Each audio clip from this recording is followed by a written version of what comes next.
සිත යනු කුමක්ද? මේ එන්නේ කොහෙන්ද?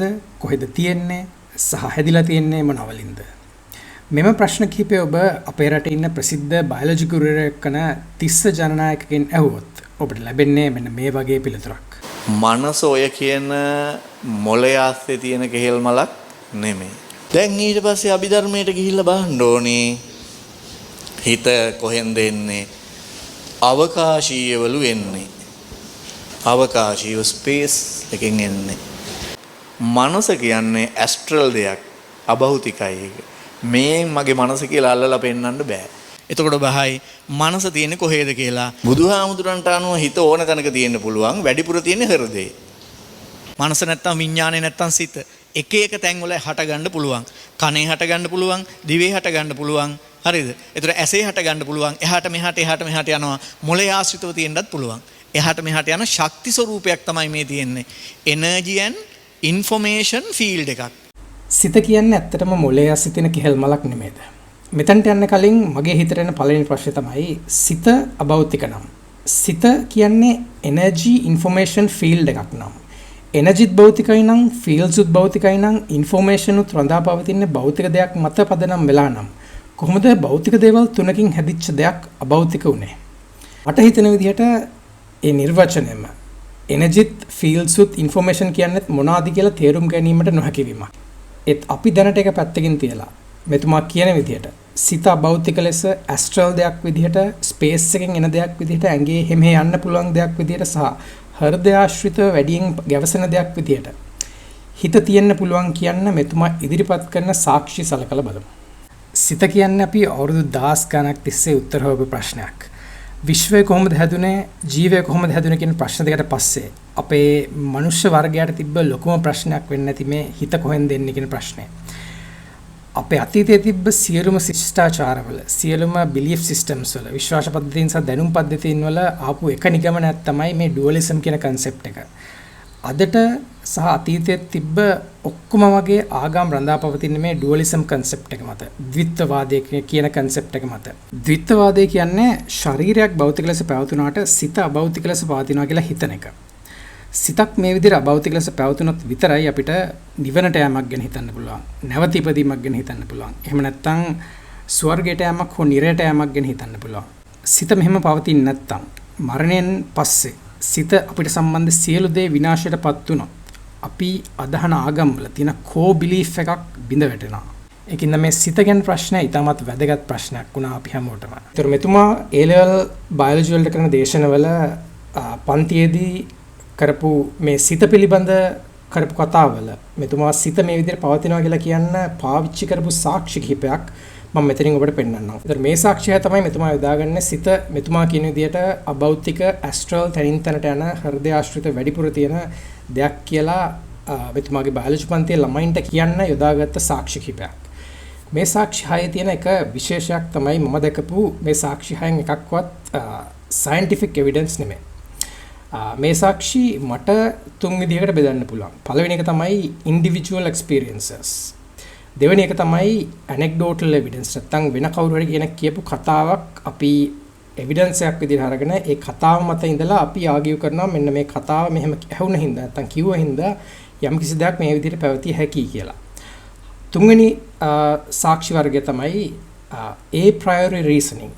philosophy වල a priori reasoning කියලා කියන්නේ යමක් තියනවා කියලා අපි යථාර්ථයේදී ඔබ්සර්ව් කරලා බලන්න කලින් හෝ එක්ස්පෙරිමන්ට් එකක් කරලා හරි වෙරිෆයි කරලා බලන්න කලින් අපි යම් කිසි දෙයක් තියනවා කියලා සිතන එකක්. මේකට අපි premises සහ assumptions මත assumptions යොදාගෙන මේ premises සහ assumptions හරි කියලා හිතලා අපි කියනවා මෙන්න මේ වගේ දෙයක් තියෙන්න පුළුවන් කියලා. එතකොට scientific නොවන මේ වගේ evidence එකක් දීලා මෙතුමා කියන තව එක දෙයක් තමයි මෙන්න මේ සිත පිළිබඳ ප්‍රශ්නය විද්‍යාවේ ලිමිට්ස් වලින් එහා තියෙන දෙයක්. මේක විද්‍යාවෙන් ස්ටඩි කරන්න බෑ මොකද විද්‍යාව ලිමිටඩ් කියලා. මගේ පෞද්ගලික මත නම් මේ විද්‍යාවේ ලිමිට් එකෙන් එහා කියලා කියන කතාව අපි හදාගත්ත අපිව රාට්ට ගන්නම හදාගත්ත එක එක්ස්කියුස් එකක්. යථාර්ථයේ දෙයක් ඇත්තටම පවතින්නේ නැති වුනහම ඒ වගේ පවතිනවා කියලා හිතන්න අපිට අවශ්‍ය වුනහම මේක විද්‍යාත්මකව අපිට සනාථ කරන්න බෑ. එහෙන් බැරි වුණාම අපි අපිව මුලා කරගන්නත් අපි අනිත් අය මුලා කරන්නත් මේ අපේ විශ්වාස පද්ධතියන් වල ප්‍රශ්නයක් නැතුව ඉන්නත් අපි අපිටම දීගත් එක්ස්කියුස් එකක් තමයි විද්‍යාවේ ලිමිට්ස් වලින් දෙයක් එහා තියනවා කියලා කියන කතාව. මොකද විද්‍යාව යම්කිසි දෙයක් විද්‍යාත්මකව ඔප්පු කරද්දී අපි මෙතන rocket science වගේ දෙයක් බලාපොරොත්තු වෙන්නේ නැහැ. ඕනම කියන දෙයකට ඔබට පුළුවන් නම් observable evidence එකක් objective reality එකේ. ඒ කියන්නේ අපේ මනසෙන් එහා තියෙන reality එකේ යම්කිසි දෙයක් තියෙනවා කියලා කියන්න ඕන නම් ඒ මනසෙන් එහා තියෙන reality එකේම සාක්ෂියක් ගෙනල්ලා observe කරන්න පුළුවන් සාක්ෂියක් ගෙනල්ලා අපිට පෙන්වන්න පුළුවන් නම් කිසිම ප්‍රශ්නයක් නැහැ ඕන දෙයක් පිළිගන්න පුළුවන්. ඒ වගේම එහෙනම් පෙන්වන්න බැරි නම් ඔබට පුළුවන් experimentally හරි මේක verify කරලා පෙන්වන්න ඇත්තට මේ වගේ දෙයක් තියෙනවා කියලා මොකක් හරි අපේ මනසෙන් එළියේ තියෙන දෙයකින් එක්ස්පෙරිමන්ට් එකක් කරලා. ඒ තර්ඩ් පාටි එකක් නැත්නම් ඒ එක්ස්පෙරිමන්ට් එක අනිත් අයටත් කරන්න පුළුවන් එක්ස්පෙරිමන්ට් එකක් රෙප්ලිකේට් කරන්න පුළුවන් එක්ස්පෙරිමන්ට් එකක් විය යුතුයි. මෙන්න මේ තැනට අපි මේ විද්‍යාව කියන අදහස නැත්නම් මේ ටූල් එක මේ යථාර්ථය අධ්‍යයනය කරන ටූල් එක ගේන්න හේතු සමූහයක් තියෙනවා. ඔබ මේ විද්‍යාව කියන සිස්ටම් එක නැත්නම් මේ ටූල් එක පටන් ගත්තම කාලේ 1600 ගණන් වල ෆ්‍රැන්සිස් බේකන් පොතක් පළ කරනවා novum organum කියලා. novum organum කියන එකේ තේරුම new tool කියන එක. මෙතනදී ෆ්‍රැන්සිස් බේකන් කියන්නේ විද්‍යාවේ ග්‍රවුන්ඩ් වර්ක් එක පළවෙනියට පටන් ගත්ත පුද්ගලයා. නැත්තම් ඔය ඉන්ඩක්ටිව් රීසනින් කියන එක සිස්ටමටයිස් කරපු පුද්ගලයා විදිහටයි අපි දැනට පිළිගන්නේ. එතකොට ෆ්‍රැන්සිස් බේකන් කිව්ව දෙයක් තමයි අපි යථාර්ථය අධ්‍යයනය කරන්න යද්දී අපි අපේ හිතෙන් මේක අධ්‍යයනය කරන්න ගියොත් ප්‍රශ්න ඇති වෙන්න පුළුවන්. මොකද අපේ බයසස් තියෙනවා. මේ බයසස් අපිව මුලා කරලා අපිව නොමග යවලා අපිව වැරදි මතයක් යථාර්ථය පිළිබඳ වැරදි මතයක් අපේ විශ්වාස කරන්න අපිව පොළඹවන්න පුළුවන්. ඒක නිසා මෙන්න මේ බයසස් අපි කරෙක්ට් කරගන්න ඕන. ඒ වගේම විද්‍යාවේදී අපිට කවුරුත් කියන දෙයක් මත රඳාපවතින්න බෑ. මොකද එහෙම කරොත් ආයෙත් අපි මේවා බොරු වෙන්න පුළුවන්, මේවා කටකතා වෙන්න පුළුවන්, මේවා හදපු දේවල් වෙන්න පුළුවන්. ඒගොල්ලන්ට වෙච්ච වැරදි වෙන්න පුළුවන්. හින්දා ඒකින්ද කොයිම වෙලාවකවත් කියන දෙයක් කතාවකින් කියන දෙයක් අපි විද්‍යාවේ යථාර්ථය අධ්‍යයනයට සාක්ෂි විදිහට යොදාගන්නේ නැහැ.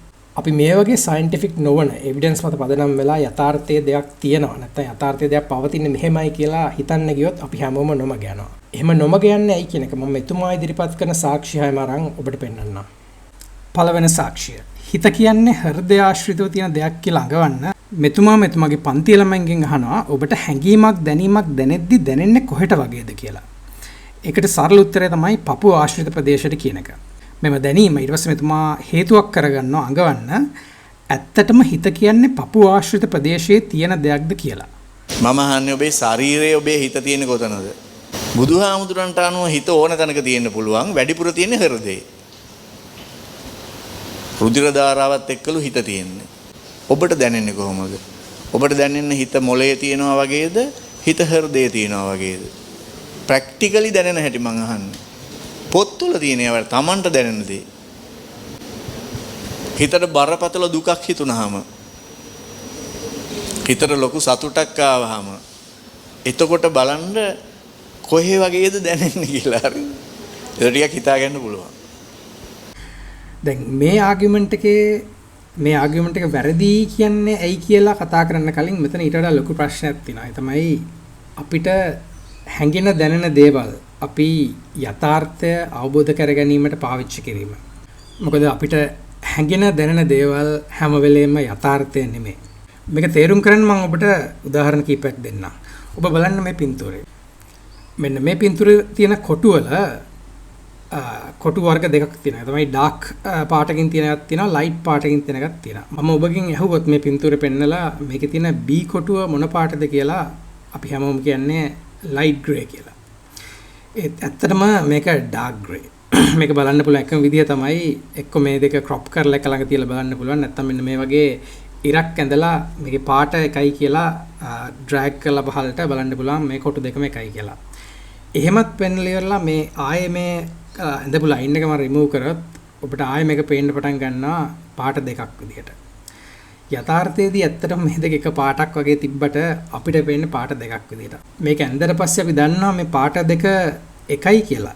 ඒත් මේක අයින් කරාට පස්සේ අපිට තාමත් පේනවා මේ පාට දෙක වෙනස් කියලා.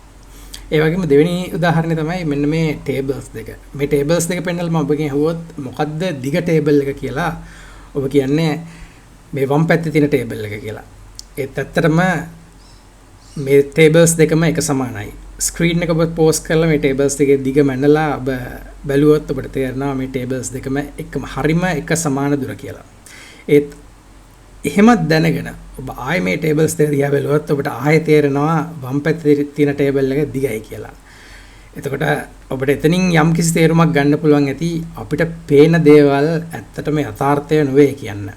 මේකට තව හොඳ උදාහරණ දෙකක් තියෙනවා සයිකියාට්‍රි වල. ඒ තමයි මේ body integrity identity disorder කියන එකයි phantom limb syndrome කියන syndromes දෙක.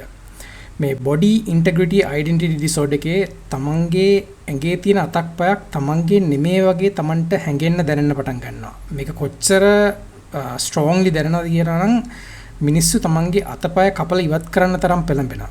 ඒ වගේ මේ phantom limb කියන syndrome එක. එතනදී තමන්ට තිබ්බ අතක් මොකක් හරි ඇක්සිඩන්ට් එකක් හින්දා අතක් පයක් නැති වුණොත් හිතන්න ඔබගේ වම් අත නැති වුණා. ඒත් නැති වෙච්ච අතෙත් වලලු කරේ ඔබගේ පේන්ස් එනවා. ඔබට නැති වෙච්ච අතක් තියෙනා වගේ දැනෙනවා. ඒ දැනීම අපිට එතනින් තේරුම් ගන්න පුළුවන් එක දෙයක් තමයි යථාර්ථයේ දෙයක් තියෙන්න ඕනේ තියනා වගේ දැනෙන්න. යථාර්ථයේ දෙයක් නැති වෙන්න ඕනේ නැති වෙනවා වගේ දැනෙන්න. ඒක තමයි අපේ perception එකට අනිල් සෙත් වගේ සයන්ටිස්ට්ලා කියන්නේ මේක controlled hallucination එකක් කියලා. මොකද අපි ගත්තොත් පාටවල් අපිට පේන පාටවලුත් යථාර්ථයක් නෙමෙයි. පාටවල් කියන්නේ අපේ මොලේ මැවෙන perception එකක් විතරයි. ඒකින්ද අපිට හැඟෙන දැනෙන දේවල් වලින් අපි යථාර්ථය තේරුම් ගන්න ගියොත් අපි ඊටමත් වැරදි විදිහට නොමග යනවා. මෙන්න මේ හේතුවෙන්ද තමයි අපි විද්‍යාව පටන් ගද්දිම ෆ්‍රැන්සිස් බේකන් වගේ සයන්ටිෆික් මෙතඩ් එක නැත්නම් ඉන්ඩක්ටිව් රීසනින් සිස්ටමයිස් කරපු මිනිස්සුම කිව්වේ පළවෙනියටම ඔය ෆිලොසොෆි වල සහ අපේ හිතන දැනෙන දේවල් වලින් අපි යථාර්ථය තේරුම් ගන්න දින ලොකුම ප්‍රශ්න තමයි අපේ individual biases තියෙනවා. අපි upright tapes ලා විදියට අපේ මේ intuition එක evolve කරේ යථාර්ථය තේරුම් ගන්න නෙමෙයි. මොකද අපි මේ intuition එක evolve කරේ ගොඩක් කාට මිනිස්සු විදියට ඔය African savannas වල. අපිට එතකොට මේ intuition එක evolve වෙන්න හේතු උනේ ජීවිතේ පවත්වාගෙන යාම, කෑම හේවීම, වතුර හොයා ගැනීම සහ social setting එක ජීවත් වීමට. මේක කොයි වෙලාවෙවත් මේ අපේ intuition එක prime උනේ නැහැ යථාර්ථය හරියට තේරුම් ගන්න. ඒකින්ද මේ intuition එකෙන් විතරක් තමන්ගේ හිතට දැනෙන හැඟෙන දේවල් වලින් විතරක් යථාර්ථය තේරුම් ගන්න ගියොත් අපි ඊටමත් වැරදි විදිහට නොමග යනවා. අන්න ඒකින්ද තමයි අපි සයන්ස් වල personal experience කොයිම වෙලාවකවත් evidence විදිහට ගන්නෙ නැත්තේ. මොකද මේ biases අවම කරගන්න. එතකොට මෙන්න මේ වගේ හිත කොහෙද තියෙන්නේ කියලා දෙයක් තේරුම් ගද්දි මේ වගේ ගොඩාක් bias තමන්ගේ හිතට දැනෙන හැඟෙන දෙයක් අරගෙන අපි හිත තියෙන්නේ මෙතන කියලා කිව්වොත් අපි ඊටමත් වැරදි පාරකයි යන්නේ. ඔබට ඇයි කියලා මට මේ උදාහරණයෙන් ඊටමත් ලේසියෙන් ඩෙමොන්ස්ට්‍රේට් කරලා පෙන්නන්න පුළුවන්.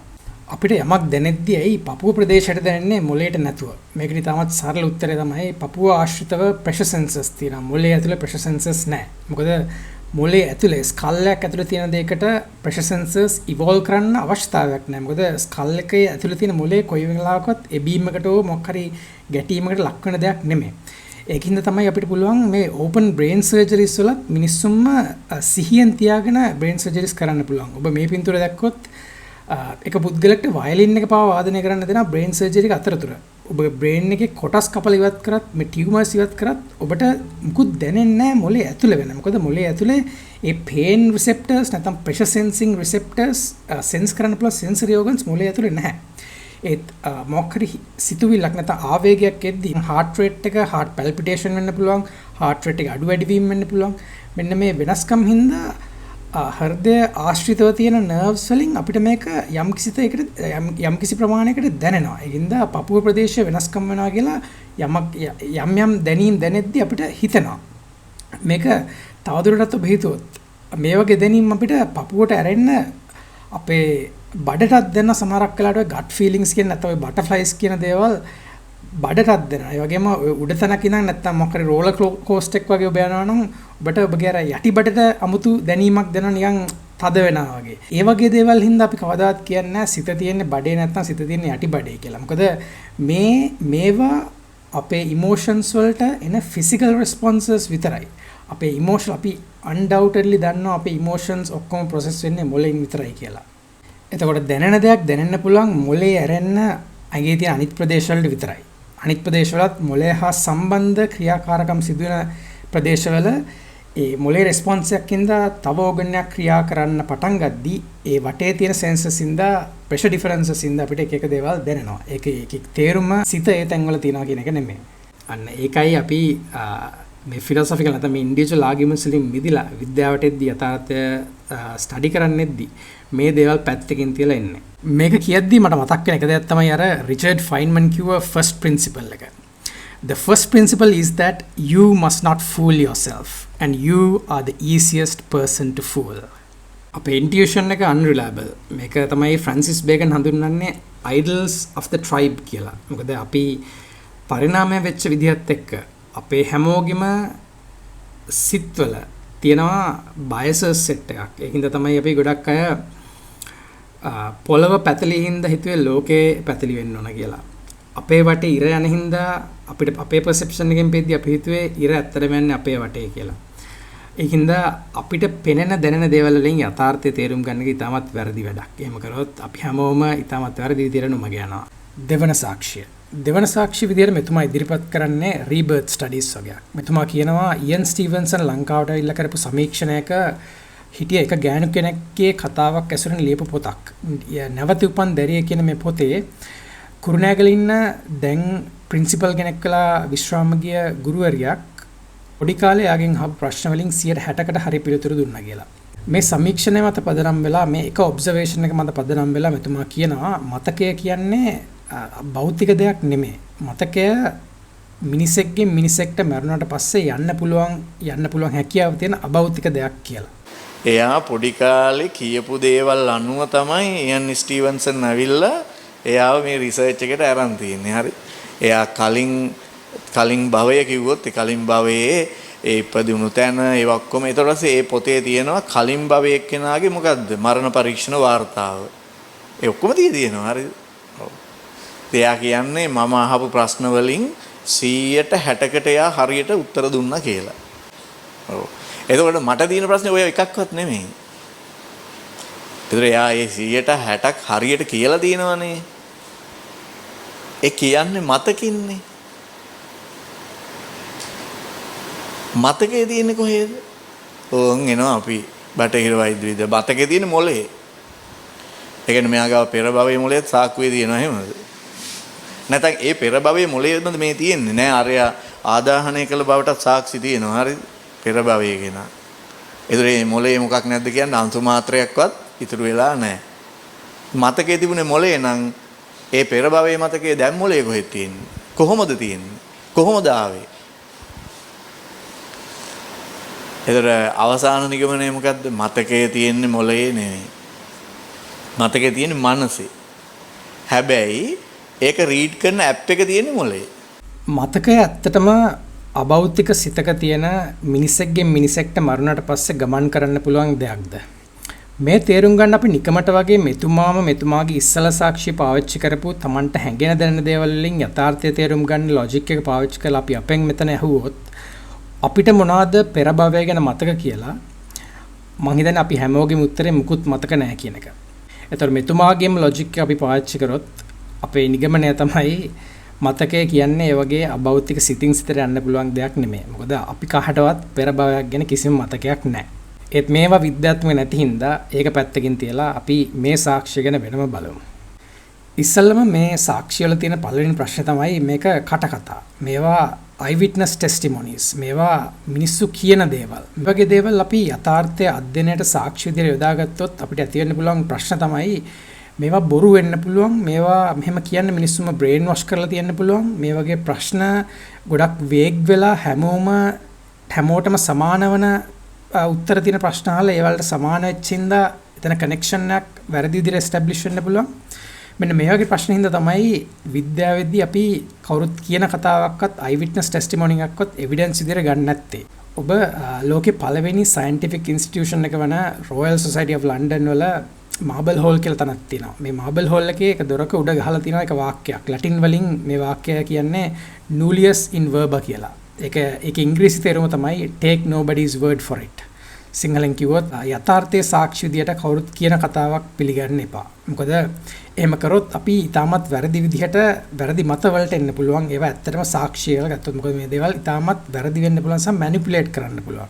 මේ රීබර්ත් ස්ටඩීස් වල තව එන එක ප්‍රශ්නයක් තමයි මේ රීබර්ත් කේසස් ඉන්දියාව ආශ්‍රිත ප්‍රදේශවල ඊටමත් බහුල ලෙස සිද්ධ වෙනවා. ඉන්දියාවෙන් ඈතට යද්දී මේ කේසස් මාර විදිහට අඩු වෙනවා.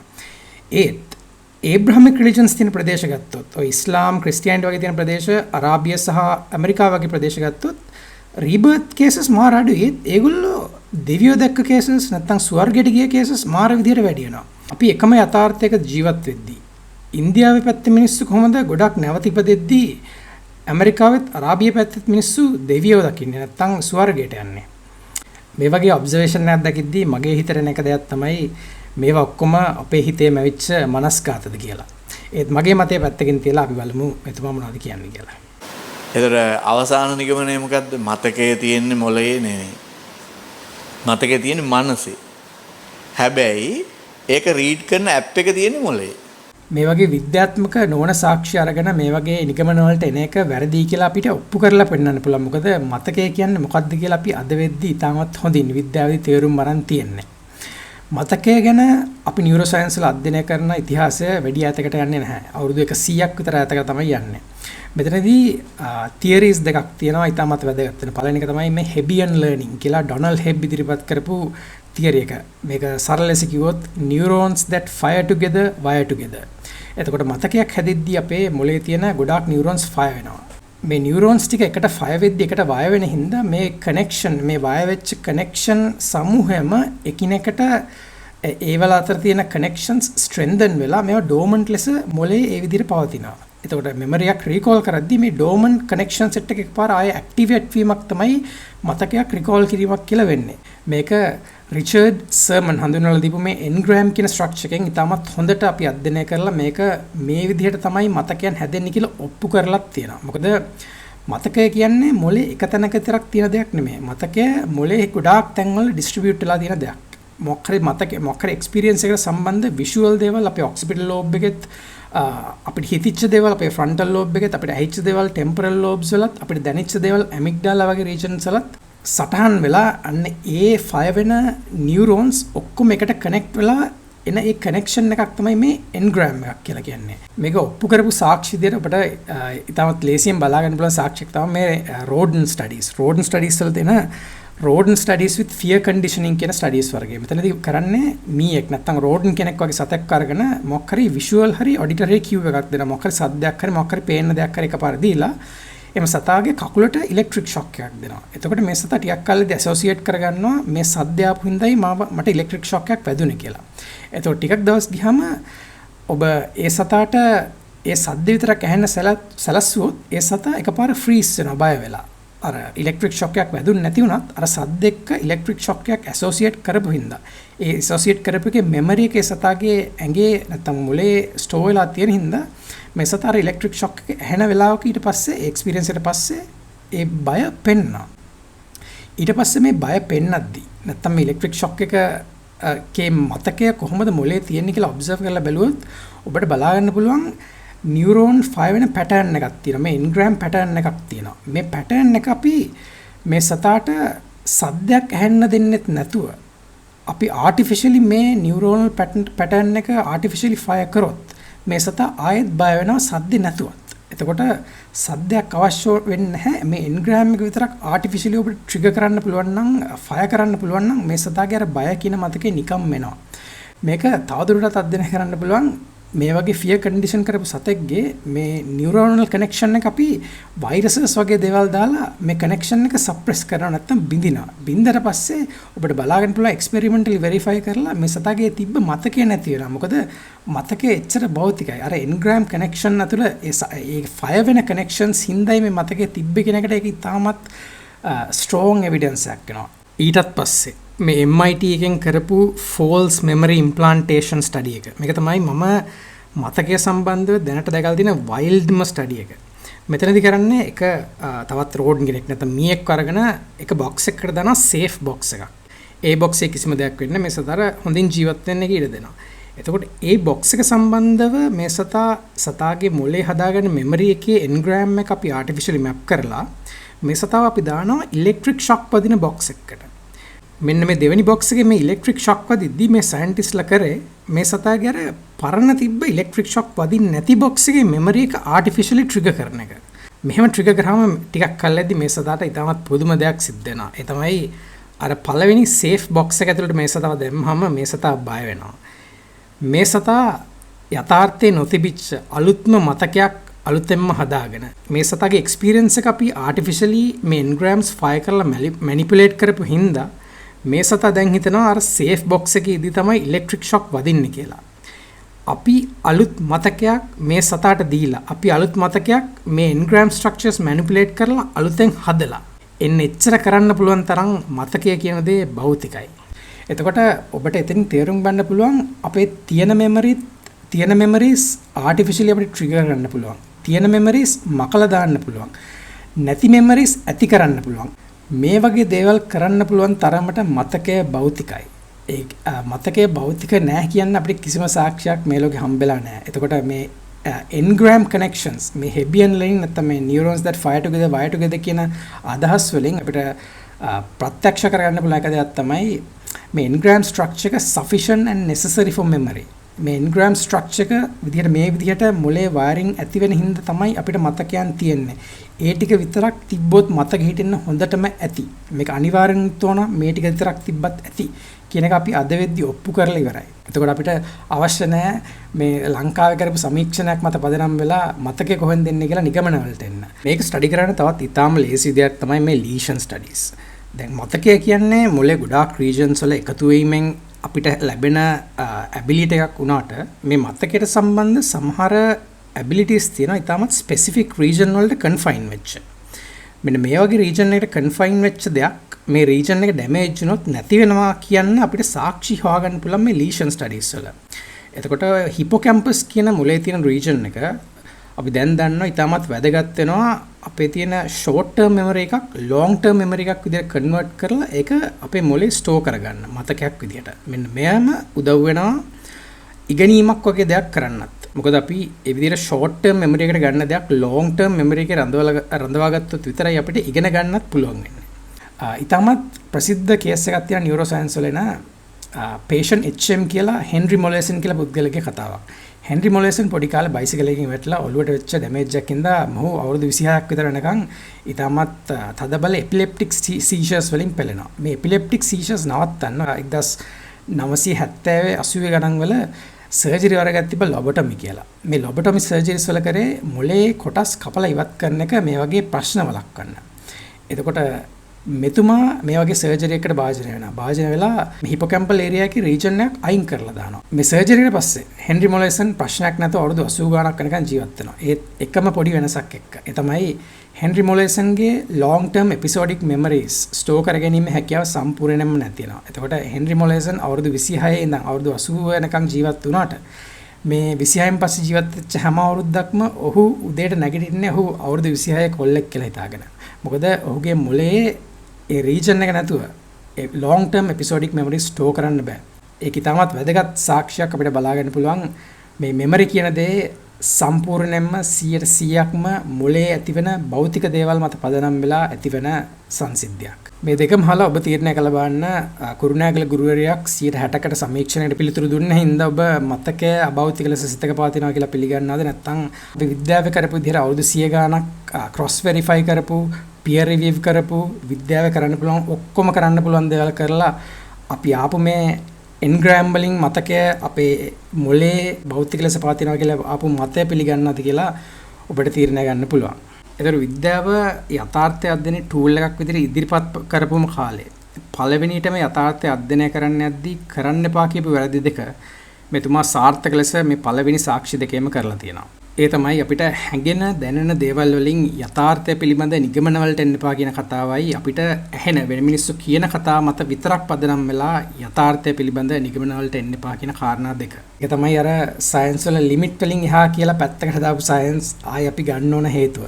මේ වගේ වැරදි වෙන්නේ අපි මේ සයන්ස් කියන සිස්ටම් එක ඇතුළේ ඉඳලා මේවා අධ්‍යයනය කරා නම්. තුන්වෙනියට මෙතුමා ඉදිරිපත් කරන්න මේ පැරලයිස් වෙච්ච ස්ට්‍රෝක්ස් හින්දා මොලේ කොටස් මැරිච්ච හින්දා ශරීරයේ කොටස් වල තියෙන කන්ට්‍රෝල් එක නැති වෙලා පැරලයිස් වෙච්ච මිනිස්සුන්ගේ මෙතුමා කරපු එක ඔබ්සර්වේෂන් එක. ඒ තමයි හිතන්න ඔබගේ එක අතක් පණ නැති වුණා පැරලයිස් වෙලා. මෙතුමා කියනවා අපිට මේ අත මූව් කරන්න සිතුවිලි එනවා. ඒත් මූව් කරන්න බෑ. ඒකට හේතුව විදිහට මෙතුමා දකින්නේ මොලේ සෛල මැරුණට අපිට අපේ සිත මොලේ කොටසක් නොවේ. සිත මොලෙන් ඉන්ඩිපෙන්ඩන්ට්ලි තියෙන දෙයක් හින්දා අපිට සිතුවිලි එනවා. ඒත් මොලේ සෛල මැරිච්ච හින්දා අපිට අපේ ශරීරයේ කොටස් මූව් කරන්න බෑ කියන එක. මම මේ අහන වචන මේක හරියම අද දවසේ වැදගත්ම තැන මේ අද දවසේ වැදගත්ම තැන. සමහර අය අහනවානේ මනසයි මොළයයි අතර සම්බන්ධය මොකක්ද කියලා. දැන් තේරෙන්න ඕනේ. මනසයි මොළයයි අතර සම්බන්ධය මොකක්ද කියලා අහනවානේ. ඉතින් ඒක දැන් තේරෙන්න ඕනේ. දැන් මම මගේ දකුණු අත උස්සනවා කියලා හිතනවා. ඒ හිතන්නේ කොහේද? මනසේ. ඒවා මොනවද හිතන ඒවා? සිතුවිලි. දැන් මගේ මනසේ සිතුවිලි ඇති වෙනවා මේ දකුණු අත උස්සනවා කියලා. හැබැයි අර අංශභාගය හැදිච්ච කෙනාට උස්සන්න බැරි ඇයි? මනසේ සිතුවිලි ඇති වුණාට ඒ සිතුවිලි මගින් මොළයේ ආවේග හටගන්නේ. ඇයි ඒ හටගන්න තැන මොනවා වෙලාද? මැරිලා. නියුරෝන. එහෙනම් මොන බාන්න අර්ථ දැක්වීම මනසට ඕනි කරන දේවල් කළා දෙන්නේ කා විසින්ද? මොළය විසින්. ඒ අනුව මොළය කියන්නේ ෆිසිකල් දෙයක්, භෞතික දෙයක්. මනස කියන්නේ ඇස්ට්‍රල් දෙයක්, අභෞතිකයි ඒක. මේ මගේ මනස කියලා අල්ලලා පෙන්නන්න බෑ.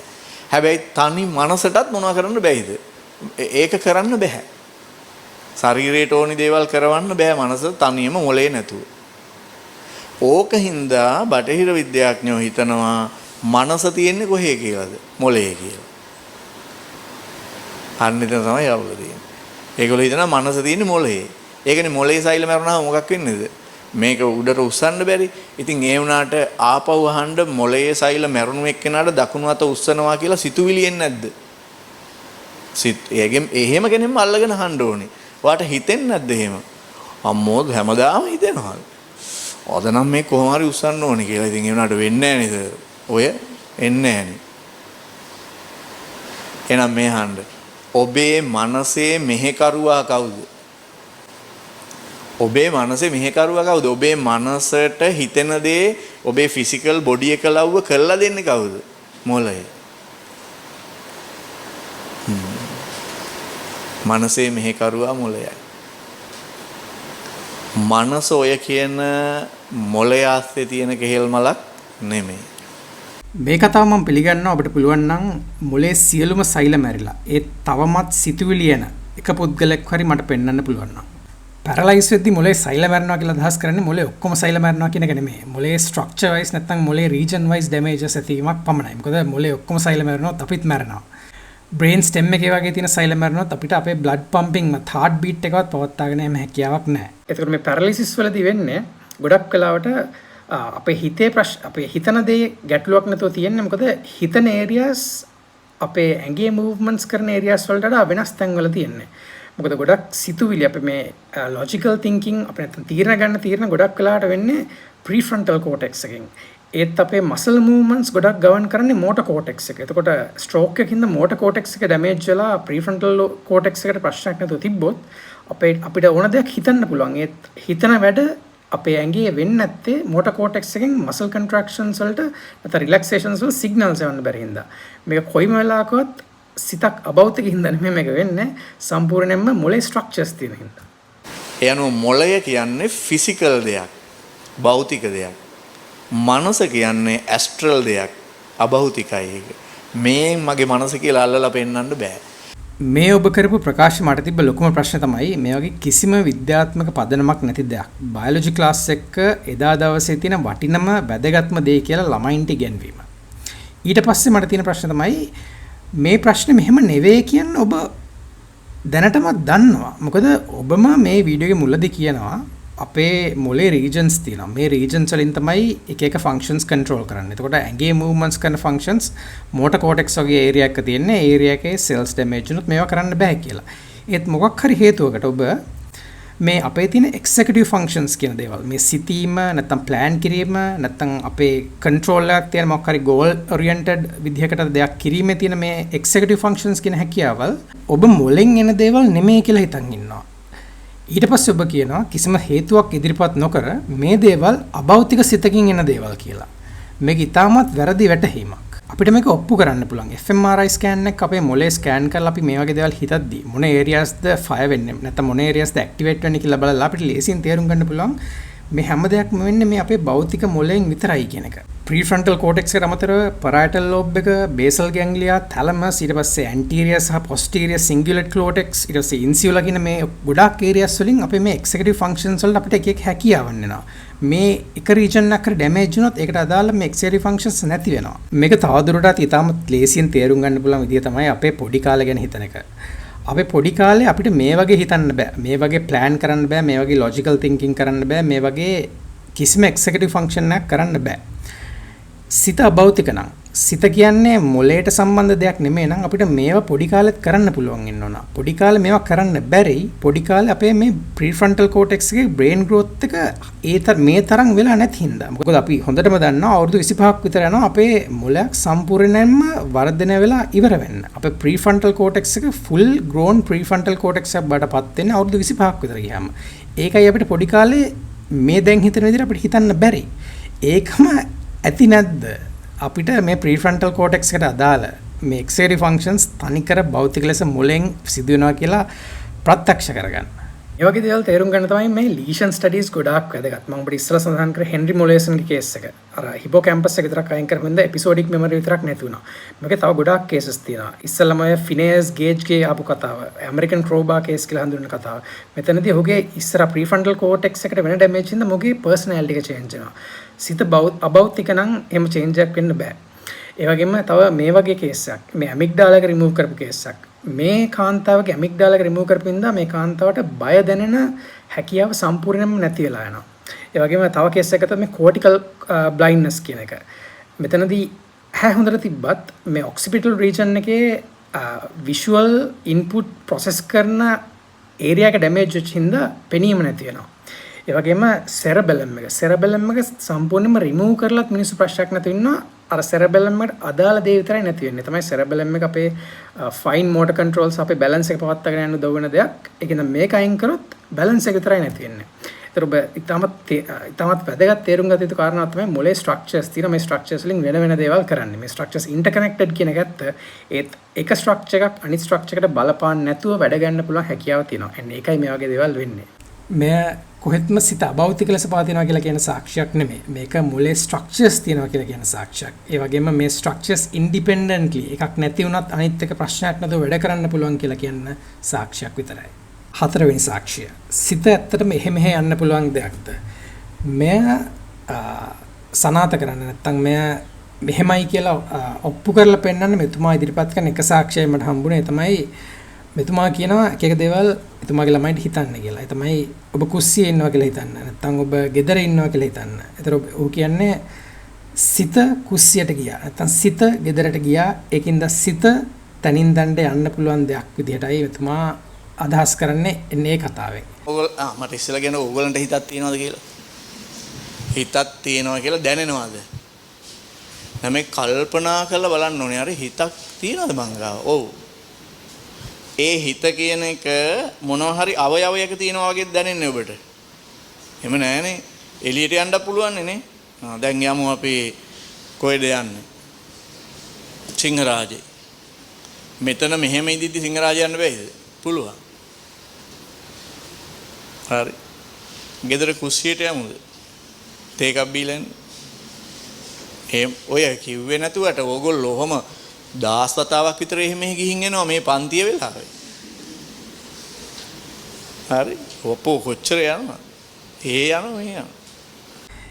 ඒක ඇත්තටම මම දන්නේ ඔබ විහිළුවට කිව්වද ඇත්තටම කිව්වද කියලා එතන ඇත්තටම සිතක් එහෙම එකක් නෙමෙයි වෙන්නේ. අපි අපේ නියෝකෝටෙක්ස් එකෙන් නියෝකෝටෙක්ස් එකේ තියෙන කෝටිකල් කොලම්ස් වල තියෙන ජෙනරේටිව් මොඩල් එකෙන් අපි controlled perception එකක් නැත්නම් controlled hallucination එකක් generate කිරීමක් විතරයි වෙන්නේ. මොකද මොලේ කියන්නේ අපේ නියෝකෝටෙක්ස් එක කියන්නේ generative model එකක්.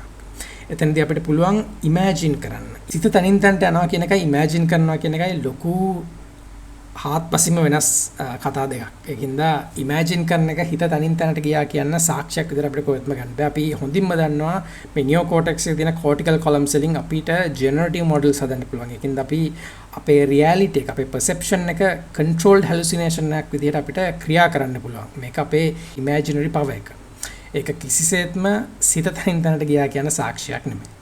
මේ ඉමෑජින් කිරීමේ හැකියාව විද්‍යාව අපි කොච්චර හොඳට තේරුම් අරන් තියනවද කියනවා නම් අපි මේක පරිණාමය වුණ විදිහක් දන්නවා පරිණාමය වුණේ ඇයි කියලාත් දන්නවා. මේ ඉමෑජින් කරන්න තියෙන හැකියාව තියෙන්නේ මැමල්ස් ලට විතරයි. මොකද කෝටිකල් කොලම් ස්ට්‍රක්චර් එකකින් හැදිච්ච නියෝ කෝටෙක්ස් තියෙන්නේ මැමල්ස් ලට විතරයි. එතකොට මේක පරිණාමය වෙද්දී පරිණාම වෙන්න බලපාපු එක හේතුවක් තමයි අපි මැමල්ස්ලා පරිණාම වෙන කාලේ මේ නියෝ කෝටෙක්ස් පළවෙනි පරිණාම වෙන කාලේ අපි ඊටමත් පොළව යට වාසය කරපු ඊටමත් කුඩා සත්ත්ව විදිහට ජීවත් වුණා. එතකොට අපිට එක ඇඩ්වාන්ටේජ් එකක් තිබ්බා ෆස්ට් මූව් ඇඩ්වාන්ටේජ් එක. ඒ ෆස්ට් මූව් ඇඩ්වාන්ටේජ් එක අපිට තියෙද්දි අපිට යූස්ෆුල් වුණා අපි දෙයක් ට්‍රයල් ඇන්ඩ් එරර් කරලා බලලා ඉගෙන ගන්නවට වඩා යම් කිසි දෙයක් හිතින් සිමියුලේට් කරලා sequence of actions හිතින් සිමියුලේට් කරලා බලන්න පුළුවන් නම් ඉවැලුවේට් කරලා ඉමෑජින් කරලා මේ ඇක්ෂන් එකේ consequences මොනවද කියලා අපි ට්‍රයල් ඇන්ඩ් එරර් අපිව රිස්ක් එකකට දාන්න නැතුව හිතෙන් මේ ට්‍රයල් මේ සිමියුලේෂන් එක තුලින් අපිට මේකේ cost and benefits weigh කරලා වෙන්න පුළුවන් මොකද්ද කියලා අධ්‍යයනයක් කරලා බලන්න පුළුවන්. මෙන්න මේ කිරීමේ හැකියාව සඳහා තමයි මේ සිමියුලේෂන් ප්‍රොපර්ටි එකක් විදිහට ඉමෑජිනේෂන් කියන එක මේ නියෝ කෝටෙක්ස් එක සම්බන්ධ කරගෙන පරිණාමය වුණේ. එතකොට අපේ ඉමෑජිනේෂන් එක කියන්නේ හිත එහෙම හැමක් නෙමෙයි අපේ ජෙනරටිව් මොඩල් එක පාවිච්චි කරලා අපි සිනාරියෝස් ඉමෑජින් කිරීමක් විතරයි. පස්වෙනි කාරණේ සිත භෞතික ලෙස නෙමෙයි පවතින්නේ අභෞතික ලෙසයි පවතින්නේ කියලා කියන්න ගම්ම කරන්නේ මෙතුමා ඉදිරිපත් කරන තව සාක්ෂියක් තමයි මෙතුමා කතා කරපු ඩෙන්ටිකල් ට්වින්ස්ලා දෙන්නෙක්. මෙතුමා කියන්නේ මේ ඩෙන්ටිකල් ට්වින්ස්ලා දෙන්නෙක්ගේ ජාන එකයි. ඒකින්ද බයොලොජිකලි මේ දෙන්න සමානයි ඒත් සිත් දෙක මේ දෙන්නගේ සමාන නැහැ. මොකද මෙතුමා ගිහිල්ලා ඩෙන්ටිකල් ට්වින්ස්ලා දෙන්නෙක් ඔබ්සර්ව් කරලා ප්‍රශ්න අහලා තිනවා.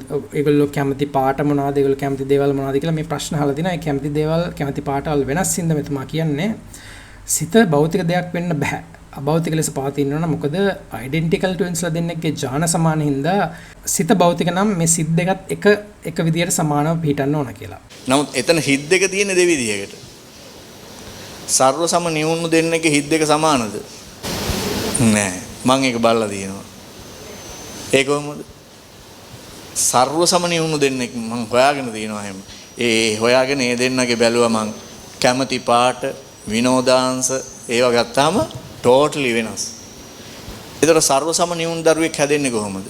හැදෙන්නේ මෙන්න මේ හරියේදී මේක කෑලි දෙකකට වෙන් වෙනවා. වෙන් වෙලා දෙකෙන් ළමයි දෙන්නෙක් ඇති වෙනවා.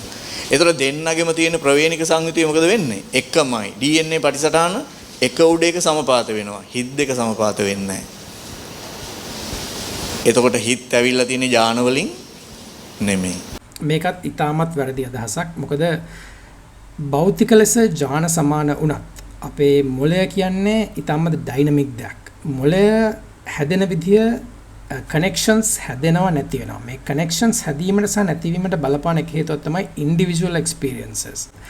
එතකොට ඩෙන්ටිකල් ට්වින්ස්ලා වුණත් ඉන්ඩිවිජුවල් එක්ස්පීරියන්සස් කවමදාකවත් කිසිසේත්ම සමාන වෙන්න බෑ. ඒගොල්ලෝ දකින දේවල්, ඒගොල්ලෝ එක්ස්පීරියන්ස් කරන දේවල් ජීවිතේ හැම දෙයක්ම මොලේ වර්ධනයට බලපානවා. ඒකින්ද ඒ පුද්ගල ඩෙන්ටිකල් ට්වින්ස්ලා වුණත් ඒ දෙන්නගේ ඉන්ඩිවිජුවල් එක්ස්පීරියන්ස් වෙනස් හින්දා මොලේවල් වෙන විදිහට තමයි වර්ධනය වෙන්නේ. එතකොට ඥාන සමාන වුණත් ඩෙන්ටිකල් ට්වින්ස්ලා දෙන්නෙක්ගේවත් සිත සමාන වෙනවා කියලා අපිට කිසිසේත්ම කියන්න බෑ ඉන්ඩිවිජුවල් එක්ස්පීරියන්ස් වෙනස් හින්දා. ඊට අමතරව ඩෙන්ටිකල් ට්වින්ස්ලා වුණත් ළමයි දෙන්නට කතා කරලා කැමති පාට අහලා ඒ දෙක වෙනස් වෙන පළියට අපිට කියන්න බෑ සිත අභෞතික ලෙසයි පවතින්නේ කියලා. මොකද මේවා අපි ඇත්තටම විද්‍යාත්මක ලෙස අධ්‍යයනය කරපු සාක්ෂි අපිට අද වෙද්දී ඕන තරම් තියෙනවා. මොකද ඔබ බැලුවොත් මේ ඩෙන්මාර්ක් වල කරපු ස්ටඩි එක නැත්නම් මේ මිනිසෝටා යුනිවර්සිටි එකේ කරපු ස්ටඩි එක මම මෙතනින් පෙන්නන පොඩි කාලෙම සෙපරේට් වෙච්ච මොනොසයිගොටික් ට්වින්ස්ලව විශාල සංඛ්‍යාවක් ඉතාමත් හොඳින් අධ්‍යයනය කරලා ඔවුන්ගේ ඔය කැමති පාටවලගේ දේවල් නෙමෙයි ඒත් ලයිෆ් ස්ටයිල්ස් චොයිසස්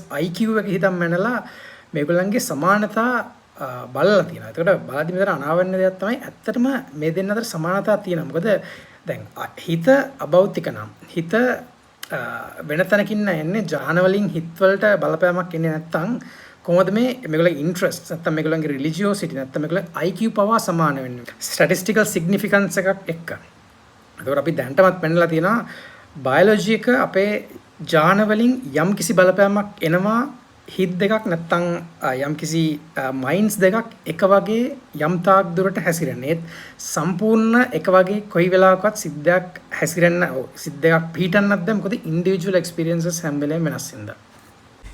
ඒත් මෙතුමාට අනුව සිත කිසිම ජානවලට සම්බන්ධයකුත් නැත්තම් සිත එන්නේ කිසිම බයොලොජිකල් දෙයකිනුත් නෙමෙයි නම් සිත කොහෙන්ද එන්නේ? දැන් ඊට පස්සේ අභිධර්මයට ගිහිල්ලා බලන්න ඕනේ හිත කොහෙන්ද එන්නේ?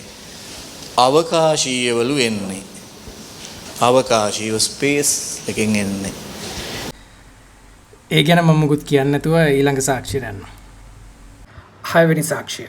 සිත අභෞතිකයි කියලා කියන්නේ මෙතුමා ඉදිරිපත් කරන තව කතාවක් තමයි මෙතුමා අහපු කතාවක් කියලා හිරෝෂිමා නාගසාකි වලට බෝම්බ දාන්න ගිය ප්ලේන් එකේ පයිලට් පසු කාලයකදී අන්ධ වුණා. මේ පයිලට්ගේ ඇස් පරීක්ෂා කරලා බැලුවත් මොලේ පරීක්ෂා කරලා බැලුවත් මේ දෙකේම කිසිම ප්‍රශ්නයක් තිබෙන්නේ නැහැ. ඇත්තටම මේ පයිලට්ට පේන්නේ නැතුව ගියා කියලා. ඒතර මෙතුමා එතනින් අදහස් කරන්නේ අපේ ඇහැයි මොලෙයි හොඳට තිබ්බට සිතේ ප්‍රශ්නයක් වෙච්ච හින්දා සිත අභෞතික ලෙස පවතින සිතක ප්‍රශ්නයක් වෙච්ච හින්දායි මේ පයිලට්ට පේන්නේ නැතුව ගියේ කියලා. මොළයයි ඇහැයි තිබුණට වැඩක් නැහැ. විඥාණය නැත්තම් මුකුත් අඳුනා ගන්න බෑ. මම අහලා තියෙන කතාවක් තියෙනවා මම දන්නේ නැහැ මේක හරිද වැරදිද කියලා මට පොතක නම් හම්බුනේ නැහැ මම අහපු කතාවක්. ඔබට මතකද හිරෝෂිමා නාගසාකි වලට පරමාණු බෝම්බ දැම්මනේ. ඒ බෝම්බේ හෙලපු මේ ඒ ගුවන් යානයේ ක්‍රියාත්මක කරපු එක්කෙනා පස්සේ කාලෙක අන්ධ වුණාලු. මට එවිඩන්ස් නම් හොයාගන්න බැරි වුණා මම අහලා තියෙන එකක්. හරිද? අන්ධ වුණාලු. ඊට පස්සේ අන්ධ වුණායින් පස්සේ එයාගේ චෙක් කරලා බලපුවාම ඇහි කිසිම අවුලක් නැහැ. එතකොට මොලේ මේ ටික චෙක් කරලා බලපුවාම මොලෙත් කිසිම අවුලක් නැහැ. හැබැයි බොරු නෙමෙයි යාට ඇත්තටම පේන්නේ නැහැ. එහෙනම් කොතනද ඔය අවුල වෙලා තියෙන්නේ නැත්තේ? ආන්න මනසේ තියෙන අවුල. මේකත් තවත් කටකතාවක් අයි විට්නස් ටෙස්ටිමොනි එකක්. මෙතුමට ඇහිච්ච දෙයක් කියලා ඉදිරිපත් කරන දෙයක්. මේ වගේ සාක්ෂි ඉස්සෙල්ලා ඉදිරිපත් කළා මොකක්ද උනේ කියලා ඔබ දැක්කනම් ඒව වලින් දෙයක් ඉගෙන ගත්තා නම් ඔබට පුළුවන් ඉතාමත් සරලවම මේ වගේ සාක්ෂියක් අහන්නෙත් නැතුව පැත්තකට දාලා දාන්න. ඒත් අපි විවෘත මනසක් තියාගෙන බලමු අඩුතරම මේ කතාව ඇත්තක්දවත් කියලා. ඉස්සෙල්ලාම ප්‍රශ්න තමයි මෙතන පයිලට්ස්ලා දෙන්නෙක් හිටියා. ඒ තමයි හිරෝෂිමා වලට දාන්න ගෙනිච්ච බෝම්බය. ගෙනිච්ච B-29 Super Fortress කියන ප්ලේන් එක ෆ්ලයි කරපු ඉනෝලා ගේ කියලා හඳුන්වන මේ ප්ලේන් එක ෆ්ලයි කරපු පෝල් වෝෆීල්ඩ් ටිබෙට්ස් ජූනියර්. අනිත් එක්කෙනා තමයි නාගසාකි වලට බෝම්බය අරන් ගිය ෆැට්මෑන් කියන බෝම්බය දාපු තවත් B-29 බෝම්බ එක පයිලට් මේජර් චාල්ස් W ස්වීනි. ඊට පස්සේ මම Google කරලා ඔබට මෙතනින් පේන විදිහට මම බැලුවා මේ දෙන්නම එක්කෙනෙක් හරි මේගොල්ලන්ගේ ජීවිතයේ අවසානයේ ඇත්තටම අන්ධ වුණාද කියලා. කර්නල් පෝල් ටිබෙට්ස් අන්ධ වුණේ නැහැ. එතුමා අවුරුදු 92ක් වෙලා 2007 දී ස්ට්‍රෝක් එකක් හින්දා මිය යනවා. ඒ වගේම මේජර් ජෙනරල් චාල්ස් ස්වීනි විදිහට අනිත් ප්ලේන් එක පදවපු පුද්ගලයා කිසිම අන්ධතාවයකට මුහුණ නොදී අවුරුදු 84 දී ඔහුත් මිය යනවා. එතකොට මෙතුමා මේ කියන අන්ධ වුණා කියන කතාව සම්පූර්ණයෙන්ම බොරුවක් නැත්නම් වැරදි. ඒ වගේ කිසිම වගකීමක් නොමැති ප්‍රකාශ කරලා මේ වගේ පොඩි ළමයින්ට ඒවා බයොලොජි වල මයින්ඩ් එක නැත්නම් මේ අපේ සිත කියන්නේ අභෞතික ලෙස පවතිය හැකි දෙයක් කියලා ගම්ම කරන්න කියන කතා ඇත්තටම මම ඔබතුමාට අගෞරව කරන්න හදන මේ ඉතාමත් වැරදි දෙයක්. සමාජයක් මේ තුලින් ඉතාමත් වැරදි විදිහට මගේ යන්න පුළුවන්. මොකද ඔබතුමා මේ ඉදිරිපත් කරන සාක්ෂි ඇහිච්ච කතා ඔබතුමා ඒවා හරියට වෙරිෆයිවත් කරලා නැතුව නිකන් ඔහේ බයොලොජි ක්ලාස් එක ළමයින්ට කියන්න ගියාම මේ ළමයි ඉස්සරහට ගිහලා මේ ළමයි ඔය ඇත්ත කියලා පිළි අරගත්තොත් සමාජයක් විදියට අපි ඔක්කොම නොමග යනවා. ඒකින්ද ඔබතුමාගේ මම ඉල්ලන්නේ මේ වගේ සාක්ෂි ඉදිරිපත් කරද්දී පොඩ්ඩක් සැලකිලිමත් වෙන්න මේවා පොඩ්ඩක් වෙරිෆයි කරලා බලන්න. මොකද මේ පයිලට්ස්ලා දෙන්න කොහෙත්ම අන්ධ වෙලා නැහැ. අන්ධ වුණා කියලා ඔබට ඇහිලා තියෙන මම හිතන්නේ මේ ෆ්ලෑෂ් බ්ලයින්ඩ්නස් කියන එක. ෆ්ලෑෂ් බ්ලයින්ඩ්නස් එක බෝම්බයක් හරි මොකක් හරි ඕනම අර ෆ්ලෑෂ් ග්‍රෙනේඩ්ස් ගහන්නෙත් ඔය ෆ්ලෑෂ් බ්ලයින්ඩ්නස් එක ගන්න. මොකද ලොකු ඉන්ටෙන්සිටි එකක් තියෙන ලයිට් එක හැට ආපුවම පොඩි හලාවකට අපිට පෙනීම යම් තාක් දුරට දුර වෙනවා. ඔබ ඉර දිහා වැඩි වෙලා බලන් හිටියොත් ඒ වෙන දේ තමයි මේ ෆ්ලෑෂ් බ්‍රයිට්නස් කියලාත් වෙන්නේ. මේක ටෙම්පරරි දෙයක්. මේක මොලේ ප්‍රශ්නයක් නොවි, එහෙ ප්‍රශ්නයක්වත් නොවි, මේ ඉන්ටෙන්සිටි එකකින් හින්දා මෙන්න මේ කියන ආකාරයට මේ බ්ලයින්ඩ්නස් එක ඇති වෙන්න පුළුවන්. එතකොට කොයිම දිකින්වත් සිතේ පෙනීම නැතුව ගිය හින්දා සිත අභෞතිකින්ද මේ මිනිස්සු බ්ලයින්ඩ් වෙලා නැහැ. බ්ලයින්ඩ් වෙච්ච දෙයක් ජීවිතේ පසු කාලයකත් වෙලා නැහැ. ඔබතුමාට ඇහිලා තියෙන දේ සම්පූර්ණයෙන්ම වැරදි සහ එක බොරු කතාවක්. විද්‍යාව පැත්තකට දාලා මේ සාක්ෂි 6න් 6ම වැරදියට ඉදිරිපත් කරලා ඊළඟට මෙතුමා කියන ලොකු බොරුවක්. අතේපත් වෙන ලොකු බොරුවක්. හැබැයි ඔබ දන්නවද බටහිර විද්‍යාව ඔතෙන්ට එනවා කියලා? දැනටමත් එමින් පවතිනවා. හරි. තව දශකයකදී විතර භෞතිකවාදීන් කියන අය නන්නත්තර වෙනවා. ඒ කියන්නේ ඒ භෞතිකවාදීන් කියන්නේ එහෙම එකක් නෑ. ඔක්කොම සීන් තියෙන්නේ මොළයේ විතරයි කියලා. හරි. අර නියුරාලින්ක් පරීක්ෂණ එහෙම තියෙන්නේ නියුරාලින්ක් ප්‍රොජෙක්ට් එක එහෙම. නිකන් කියවලා බලන්නකෝ යන්නේ ඒ පැත්තට යවෙන්නේ දැන් හරිද? ඒ පැත්තට යවෙන්නේ දැන්. හරි. තව දශකයක් යනකොට කියන්න ගන්නවා without brain මයින්ඩ් එකක් තියෙනවා කියලා. බ්‍රේන් එකම නෙමෙයි මයින්ඩ් එක කියලා. හැබැයි ළමයි මයින්ඩ් එකේ මේ මයින්ඩ් කියන එක කොහේ හරි සුපර් මයින්ඩ් එකක් ඒක කොහේ හරි තියෙන. හරිද? ඔව්. එක එක්කෙනාට වෙන් කරපු මට තාමත් මට කියන්න තේරෙන්නේ නැහැ. දැන් iCloud එක එක්කෙනාට වෙන් කරලා තියෙන්නේ. ඒ වගේ මේ ස්පේස් එකේ කොහේ හරි අපිට වෙන් කරපු ඒවා ටිකක් තියෙනවා. නියුරලින්ක් ප්‍රොජෙක්ට් එකේ කිසිම තැනක ඒ වගේ සිත අභෞතිකයි කියලා කියන්න කිසිම සාක්ෂියක් කොහෙත්ම නැහැ. සිත සම්පූර්ණයෙන්ම භෞතික හින්දා තමයි නියුරලින්ක් වගේ ප්‍රොජෙක්ට් එකක් කරන්න අපිට හැකි වෙන්නේ. මොකද මොළයේ අපේ තියෙන සිතුවිලි, හැඟීම්, දැනීම් සියලු දෙයක්ම ෆිසිකල් විදිහට අපිට ඩිටෙක්ට් කරන්න පුළුවන්. ඒකයි අපිට මොළයට චිප් එකක් හරි හයි කරලා මේ අපේ සිතුවිලි රීඩ් කරලා ඒ වලින් අපේ එළියේ ෆිසිකල් වර්ල්ඩ් එකේ හරි නැත්නම් අපේ ඇඟේ හරි වැඩ කරන්න තියෙන හැකියාව එන්නේ. මේක භෞතික වුණේ නැත්නම් කිසිම දෙයකින් අපිට නියුරලින්ක් වල චිප් එකක් මගින් මේක සෙන්සර්ස් මගින් ඩිටෙක්ට් කරන්න බෑ. ඔබ කියන පැත්තට නෙමෙයි සම්පූර්ණයෙන්ම මේක අනිත් පැත්තට යන හින්දායි නියුරලින්ක් වගේ ප්‍රොජෙක්ට් වැඩ කරන්නේ. ඒ වගේ ප්‍රොජෙක්ට් කරන්න හැකියාව තියෙන්නේ. මොකද මොලේ සම්පූර්ණ ක්‍රියාකාරීත්වය, හැඟීම්, දැනීම්, සිතුවිලි සහ මතකයන් සියල්ලම භෞතික ලෙස පවතින හින්දා තමයි සෙන්සර්ස් වලින් මේ දේවල් ඩිටෙක්ට් කරලා ඒ වලින් එක වැඩ ගන්න පුළුවන්. මොකද මේක සම්පූර්ණයෙන්ම අපේ සිත භෞතිකයි කියන එක සනාථ වෙලා ඉවරයි නියුරලින්ක් ප්‍රොජෙක්ට් එකකින්. ඒ වගේ ප්‍රොජෙක්ට් එක නමක් පාවිච්චි කරලා මට තේරෙන්නේ ඇයි ඔබතුමා ඒ වගේ සම්පූර්ණ නොමගැයීමක් කරන්න කියන එක. මම හිතන්නේ ඔබ යම් තාක් දුරට ඒක නිකන් වචනයක් විදිහට පාවිච්චි කරාද නැත්නම් වෙන ප්‍රොජෙක්ට් එකක් ගැන සම්පූර්ණයෙන්ම කිව්වද කියලා ඒත් ඔබ කියන විදිහේ කිසිම දෙයක් නියුරලින්ක් ප්‍රොජෙක්ට් එකේ වෙන්නේ නැහැ. ඊට පස්සේ මම කිව්ව දේ මොකටත් කියලා ආයෙ පාරක් වෙරිෆයි කරගන්න. මොකද මෙතුමා ලංකාවේ ලොකුම බයොලොජි ගුරුවරයෙක්. මෙතුමා මේ වගේ දෙයක් මෙච්චර විශ්වාසයෙන් කියද්දි මට හිතෙනවා මගේ ට්‍රැක් පැනලාද්ද කියලා. ඒකින්ද මම මේක ආයෙ පොඩ්ඩක් වෙරිෆයි කරගන්න ඊලාන් මස්ක්ගේම XAI එකෙන් හඳුන්වලා දෙන මේ Grok කියන AI chatbot එකෙන් මම මේක ආයෙ සර්ච් කරලා බැලුවා. මම සර්ච් කරා is there anything in the Neuralink project suggesting that the mind is immaterial?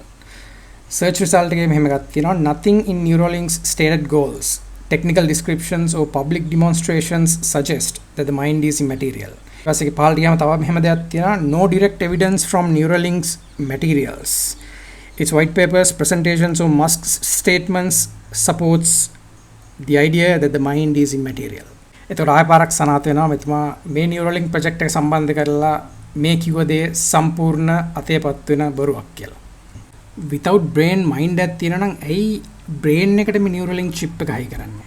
mind එක තියෙන්නේ brain එකෙන් පිට නම් අපි කොහෙටද මේ නියුරලින්ක් chip එක හයි කරන්නේ? ඔබ කියන පැත්තට නෙමෙයි සම්පූර්ණයෙන්ම අනිත් පැත්තටයි නූතන විද්‍යාව සහ නූතන මානව දැනුම ගමන් කරන්නේ. ඔබට අගෞරව කරන්න හදන නෙමෙයි මෑත අනාගතයේ කියන අවුරුදු 10ක් ඇතුළත වගේ නන්නත්තර වෙනවා නම් නන්නත්තර විය හැක්කේ මේ වීඩියෝ එකේ දැක්කා වගේ භෞතිකවාදීන් නෙමෙයි අභෞතිකවාදීන් නෙවෙයි.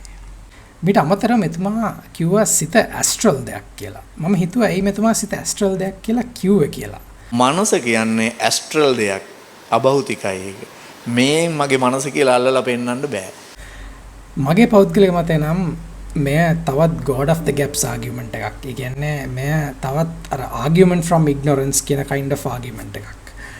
මොකද අපි අතීතයේදී අපි ලෝකය නැත්නම් මේ විශ්වය කොහොමද මෙතනට ආවේ? කියලා දන්නේ නැති හින්දා අපි කිව්වා මේක දෙවියෝ මැව්වා කියලා. ඒ වගේම ජීවය කොහොමද මෙතනට ආවේ කියලා අපි දන්නේ නැති හින්දා ගොඩක් මිනිස්සු අතීතයේදී කිව්වා මේකත් දෙවියෝ මැව්වා කියලා. මේක ගොඩක් ආගම්වල දෙවි කෙනෙක් මැව්වා කිව්වට සමහර ආගම්වල කිව්වා මේක එක එක ක්‍රියේෂන් ස්ටෝරීස්. ගොඩක් මැජික් වලට සම්බන්ධ මැජික් වගේ ක්‍රියේෂන් ස්ටෝරීස්. ඒ වගේම ආගියුමන්ට් එකක් තමයි මම හිතන විදිහට මෙතුමා සිත ඇස්ට්‍රල් දෙයක් කියලා හඳුන්වන එකත්. මොකද සිත කියන දේ කොහොමද එන්නේ කියන එකට නැචරල් එක්ස්ප්ලනේෂන් එකක් නැත්නම් ෆිසිකල් එක්ස්ප්ලනේෂන් එකක් හොයාගන්න බැරි කාලෙක අපේ මුතුන් මිත්තොත් මේක මැජික් කියලා හිතුවා. මේක ඇස්ට්‍රොලොජි නැත්නම් අහසට සම්බන්ධ තරු සහ අනිත් දේවල් වලට සම්බන්ධ අපිට තේරුම් ගන්න බැරි වෙනත් රෙල්ම් එකක තියෙන මැජික් වගේ දෙයක් කියලා හිතුවා. ඒකින්ද ඒ වගේම සිතුවිල්ලකින් තමයි සිතත් ඇස්ට්‍රල් කියලා කියන්නේ කියන එක මගේ පෞද්ගලික මතයයි. මොකද ඇස්ට්‍රොලොජි වල සම්බන්ධ කිසි දෙයක් සිතේ නැහැ. ඒ වගේම සිත අවකාශයෙන් එනවා කියනත් අපි අද වෙනකන් කිසිම සාක්ෂියක් අපිට හම්බෙලා නැහැ. ඒකින්ද ඒ වගේ ප්‍රකාශ දෙකක් සම්පූර්ණයෙන්ම මම හිතන විදිහට අර God of the Gaps arguments දෙකක් පමණයි. මේ ඔක්කොම දේවල් කියලා අන්තිම කාරණයට යන්න කලින් මට එක දෙයක් කියන්න අවශ්‍යයි. තමයි මෙතුමා මේ දේවල් ඔක්කොම කිව්වත් එක තැනකදී මට ඇත්තටම හම්බෙලා තියෙනවා මහත් සාධාරණ විය යුතුයි. මොකද මෙතුමා කියනවා මේක මෙතුමාගේ අදහස. මේවා එතුමා කිව්ව පළියට පිළිගන්න එපා. මේවා හිතලා බලන්න, මේවා ඩිබේට් කරන්න, මෙතුමාටත් මේ ගැන හිතලා බලලා ඇවිල්ලා කතා කරන්න කියන එක. ඒකට මම ඇත්තටම ඔබතුමාට ගරු කරනවා. ඔබතුමා ඒ වගේ ඕපන් මයින්ඩ් එකක් ඇති පුද්ගලෙක් සහ මෙයත් ඒ ඕපන් මයින්ඩ් එකෙන්ම දකී කියන එක මම විශ්වාස කරනවා. මම ඔබතුමාට කියන්නේ මේ දේවල් හරියට හිතලා බලන්න. මේ දේවල් නොදැනුවත්ව කතා කරලා මේ වගේ ඉතාමත් demonstrably wrong විදිහට නැත්තම් ඉතාමත් සරල විදිහට වැරදි කියලා පෙන්වන්න පුළුවන් evidence කියලා හිතන් ඉන්න ඉතාමත් evidence වලට කොහෙත්ම නොගැලපෙන ඉතාමත් වැරදි කටකතා සහ වැරදි personal experiences anecdotal evidence වගේ සහ අපිට දැනෙන සිතුවිලි වලින් මේ නිගමන වලට ඇවිල්ලා මේවා ඇත්ත වගේ biology class එක ළමයිට කියලා ළමයිවත් නොමග යවන්න එපා කියන ඉල්ලීම කාරුණිකව මම ඔබතුමාගෙන් ඉල්ලනවා. මොකද මේ ළමයි තමයි සමාජ ඉස්සරහට බාරගන්නේ. මේ වගේ වැරදි අදහස් වලින් මේ ළමයිත් සමාජයට ගියොත් සමාජයත් ඊටම වැරදි තැනකට යා හැකියාව තියෙනවා. ඒකින්ද ඔබතුමා මේ කරන ප්‍රකාශය ඊටමත් වගකීමකින් කරන්න කියලා මම ඔබතුමාගෙන් ඊටමත් ආදරෙන් ඉල්ලා සිටිනවා. ඒක කියලා මම ඔබතුමා කියන අන්තිම කාරණයට යනවා. ඒ තමයි ඔබතුමා කියනවා විද්‍යාවේ මේ සිත අධ්‍යයනය කරන්න ෆීල්ඩ් එකක් තියෙනවා. ඒ තමයි සයිකොලොජි. ඔබතුමා සයිකොලොජි පෝස්ට් ග්‍රැජුවේට් ඩිප්ලෝමා එකක් කරලා මෙරිට් පාස් එකකුත් තියෙනවා. ඒ සිත කොහෙන්ද එන්නේ කියලා හෙව්වොත් ඔබතුමා දන්නේ නැහැ කියන එක. ඊට පස්සේ මෙතුමා කියනවා විද්‍යාව මේ ප්‍රශ්නෙට උත්තර දෙන්න අසමත් වුණාට මේ ප්‍රශ්නට හරියට උත්තර දෙන්න පුළුවන් උනේ බුදුදහමට විතරයි කියලා. පිළිබඳව කතා කරන්න විද්‍යාවක් තියෙනවා. හැබැයි මොකද්ද මනෝවිද්‍යාව? එහෙම එකක් තියෙනවා. දැන් මං කළත් ඒක පෝස්ට් ග්‍රැජුවේට් ඩිප්ලෝමා එකක්. ඒක ඉගෙනගෙන ඒකේ විභාගයේ ලියලා ඒක මෙරිට් පාස් එකකුත් තියෙනවා, පාස් වෙලා තියෙනවා. මං ඒත් කවුරු හරි මගෙන් ඇහුවොත් හිත කියන්නේ මොකද්ද, කොහෙද තියෙන්නේ, කොහොමද ආවේ කියලා අහවා. ඒ කියන්නේ මනෝවිද්‍යාවේ පශ්චාත් උපාධියක් කරපු එක්කෙනාටවත් කියන්න බෑ මොකද්ද හිත කියන්නේ මොකද්ද, කොහෙන්ද ආවේ, කවද්ද ආවේ කියලා. මේකෙදි ඉගෙන ගන්න මොකක් විතරද? ආපු හිත වැඩ කරන හැටි විතරයි. ආපු තැනක් නම් හොයන්න බෑ. මාරවලනේ. මේ ලෝකේ කිසිම විෂයක් නැද්ද මේ මයින්ඩ් එක ආපු විදිහ ඒ ටික ගැන විස්තර කරන? තියෙනවා. මේ හිත ආපු විදිහ විස්තර කරන්නේ මට හම්බෙලා තියෙන එකම එක විෂයයි. මේකෙන් විතරයි විස්තර කරන්නේ. බුදුදහමෙන් විතරයි හිත ආපු විදිය, හිත පවතින විදිය, හිත අයින් වෙන විදිය ඔක්කොම ටික උගන්වන්නේ. ඔබතුමාගේ අවශ්‍යතාවය උනේ සයිකොලොජි හදාරද්දී සිත කොහෙන්ද එන්නේ සහ සිත කොහොමද සහ මොනවලින්ද හැදිලා තියෙන්නේ කියන එක තේරුම් ගන්න නම් ඔබ හදාarලා මෙරිට් පාස් එකක් අරන් තියෙන වැරදි සබ්ජෙක්ට් එකකින්. මොකද මෙය සබ්ජෙක්ට් එක නැත්තම් සිත කොහොමද හැදුනේ, කොහෙන්ද එන්නේ සහ කොහොමද වැඩ කරන්නේ කියන එක අවබෝධ කරගන්න සයිකොලොජි වලින් ඉගෙන ගන්න බෑ. මේකට වෙනම ෆීල්ඩ් එකක් තියෙනවා. ඒකට කියනවා නියුරෝසයන්ස් කියලා. නියුරෝසයන්ස් කියන ෆීල්ඩ් එකේ සිත කොහොමද මොලෙන් ජෙනරේට් කරන්නේ, සිත කොහොමද මේ තත්ත්වයට පරිණාමය වුණේ සහ සිත කොච්චර භෞතිකද කියන දේවල් තුනම ඔබට ඉතාමත් ලේසියෙන් ඉගෙන ගන්න දැන් අපිට හැකියාව තියෙනවා. නියුරෝ සයන්ස් වල එන සාක්ෂි මත පදනම් වෙලා සිත කියන්නේ මොකක්ද කියලා ඉතාමත් සරලව කිව්වොත් සිත කියන්නේ මොළය මගින් ජෙනරේට් කරන ඉමර්ජන්ට් ප්‍රොපර්ටි එකක්. සිත 100%ක් භෞතිකයි. සිතට සම්බන්ධ කිසිම දෙයක් අභෞතික ලෙස පවතින්න බෑ. පවතින්නෙත් නැහැ. පවතිනවා කියන්නේ කිසිම සාක්ෂියකුත් අද වෙනකන් හම්බෙලා නැහැ. සිතට අදාළ සියලුම දේවල් භෞතික ලෙස පවතිනවා කියලා කියන්න අපිට අද වෙද්දී ඕන තරම් සාක්ෂි තියෙනවා. මේ ඉතාමත් නිවැරදි ලෙස විද්‍යාත්මක ලෙස අපිට ඔප්පු කරලා පෙන්වන්න පුළුවන්. පළවෙනි කාරණේ තමයි ලීෂන් ස්ටඩීස්. ලීෂන් ස්ටඩීස් වල මේ මොලේ ස්ට්‍රක්චර්ස් තියෙන හින්දා මේ ස්ට්‍රක්චර්ස් එකින් එක රිමූව් කරලා නැත්තම් හිතලා රිමූව් කරලා නෙමෙයි ඇක්සිඩන්ට්ස් වලින් වෙච්ච ඩැමේජස් හින්දා රිමූව් වෙච්ච අයගේ අයව ස්ටඩි කරලා අපිට අද වෙද්දී ඉතාමත් ලේසියෙන් බලා ගන්න පුළුවන් මොලේ තියෙන ස්ට්‍රක්චර්ස් අයින් වෙද්දී හිතේ තියෙන ෆීචර්ස් අයින් වෙන්නේ කොහොමද කියලා. මම ඔබට ඉස්සෙල්ලා කිව්ව විදිහට හෙන්රි මොලේසන්ගේ කතාව. නැත්තම් ඔබ තව බලන්න පුළුවන් කතාව දෙකක් තමයි ඇමරිකන් ක්‍රෝබා කේස් කියලා කියන කතාව. අනිත් එක තමයි patient tan කියන tan කියලා තවත් patient ගේ කතාවක්. හෙන්රි මොලේසන්ගේ හිපෝකැම්පස් එකේ parts remove කරපු හින්දා ඔහුට මතකය කියන හිතේ ෆීචර් එක නැති වුණා. ඒ වගේම මේ ඇමරිකන් ක්‍රෝබා කේස් එකේ පුද්ගලයාගේ ඉස්සරහා prefrontal cortex එකට වෙච්ච damages හින්දා මෙතුමාගේ පෞරුෂයච්ච වෙනස්කම වෙනස් වුණා කියන සාක්ෂි මත පදනම් වෙලා අපිට ඉතාමත් ලේසියෙන් තේරුම් ගන්න පුළුවන් අපේ පෞරුෂය කියන්නේ මොලේට සම්බන්ධ දෙයක්. මොලේ කෑලි අයින් වුණොත් පෞරුෂයත් වෙනස් වෙනවා. කොහොමද මොලේ අංග අයින් වෙද්දී අපේ හිතේ තියෙන ෆීචර්ස් අයින් වුණේ හිත සම්පූර්ණයෙන්ම භෞතික නැත්තම්. ඔබ හිතලා බලන්න. අනිත් එක තමයි අපි ගොඩක් මෙන්ටල් ඩිසෝඩර්ස් වලට ගන්න බෙහෙත්. කොහොමද අපි භෞතික බෙහෙතක් බීලා බඩට යන භෞතික බෙහෙතක් බීලා සිතේ ඇතිවෙන සිතුවිලි වෙනස් කරන්නේ.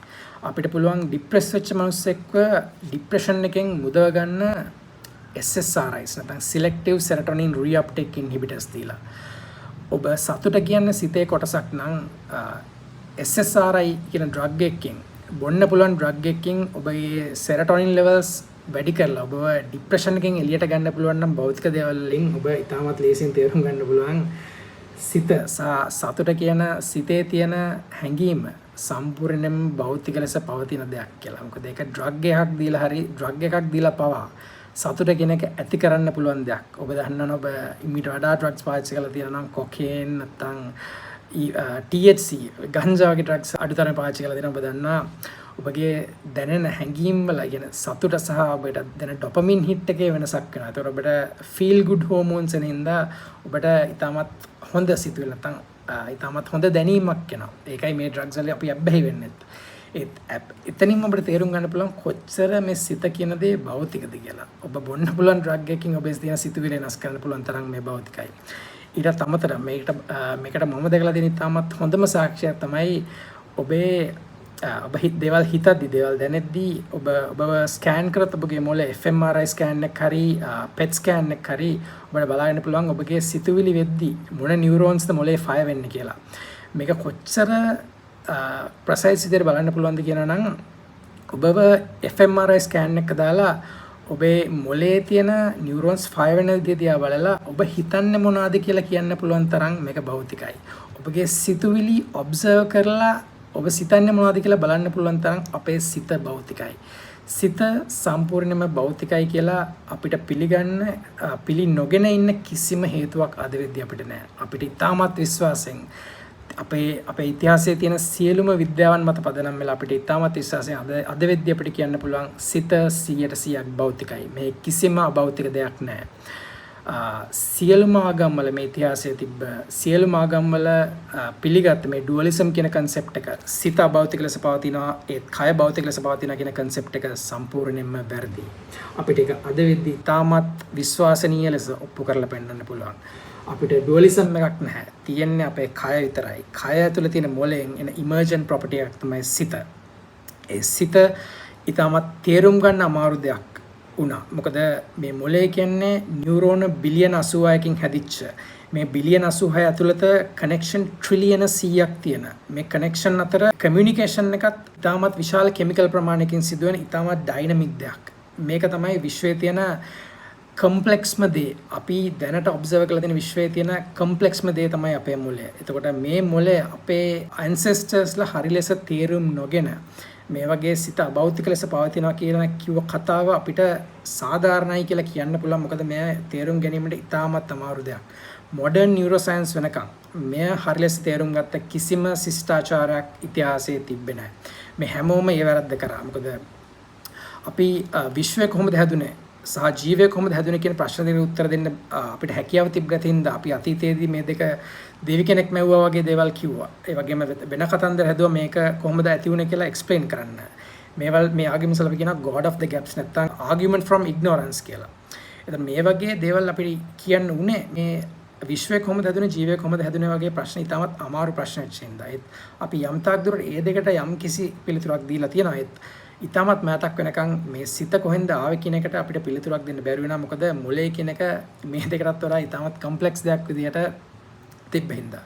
එතකොට අතීතයේදී මේ ඩුවලිසම් වගේ concept පිළිගත් එක සාධාරණයි කියලා අපිට හිතන්න පුළුවන්. ඒත් වර්තමානයේ අපිට මේ දේවල් පිළිගන්න අවශ්‍ය නැහැ. මොකද වර්තමානයේ අපිට මේ මැජික් අවශ්‍ය නැහැ මේ හිත කොහොමද ආවේ කියලා කියන්න. මොකද අපි හිත දැනට තේරුම් අරන් ඉවරයි. හිත හරියටම කොහොමද එන්නේ කියලා නියුරෝනල් ලෙවල් එකකින් අපිට තේරුම් ගන්න බැරි වුණත් අපිට ඉතාමත් හොඳ අවබෝධයක් තියෙනවා හිත සම්පූර්ණයෙන්ම භෞතික දෙයක් කියලා පිළිගන්න. ඒ කිසිම ගැටලුවක් නැහැ. ඒ සිත කොහොමද මේ වගේ තැනකට ආවේ? මේ තේරුම් ගන්න නම් නියුරෝ සයන්ස් වලත් ටිකක් අමාරුයි. මොකද මේකට නියුරෝ සයන්ස් වලත් ස්පෙસિෆික් තව ඒරියා එකක් වෙන එවොලියුෂනරි නියුරෝ සයන්ස් කියන ඒරියා එකකින් විතරයි ඔබට මේ ඉගෙන ගන්න පුළුවන්. මෙය සිත කොහොමද හැදුනේ කියන එක තේරුම් ගන්න අපිට අවුරුදු බිලියන 4ක් ඈතට යන මේ ජීවී ඉතිහාසය තුළ ගොඩාක් ඈතට යන්න වෙනවා. මොකද මොලයක් පරිණාමය වෙන කොහොමද?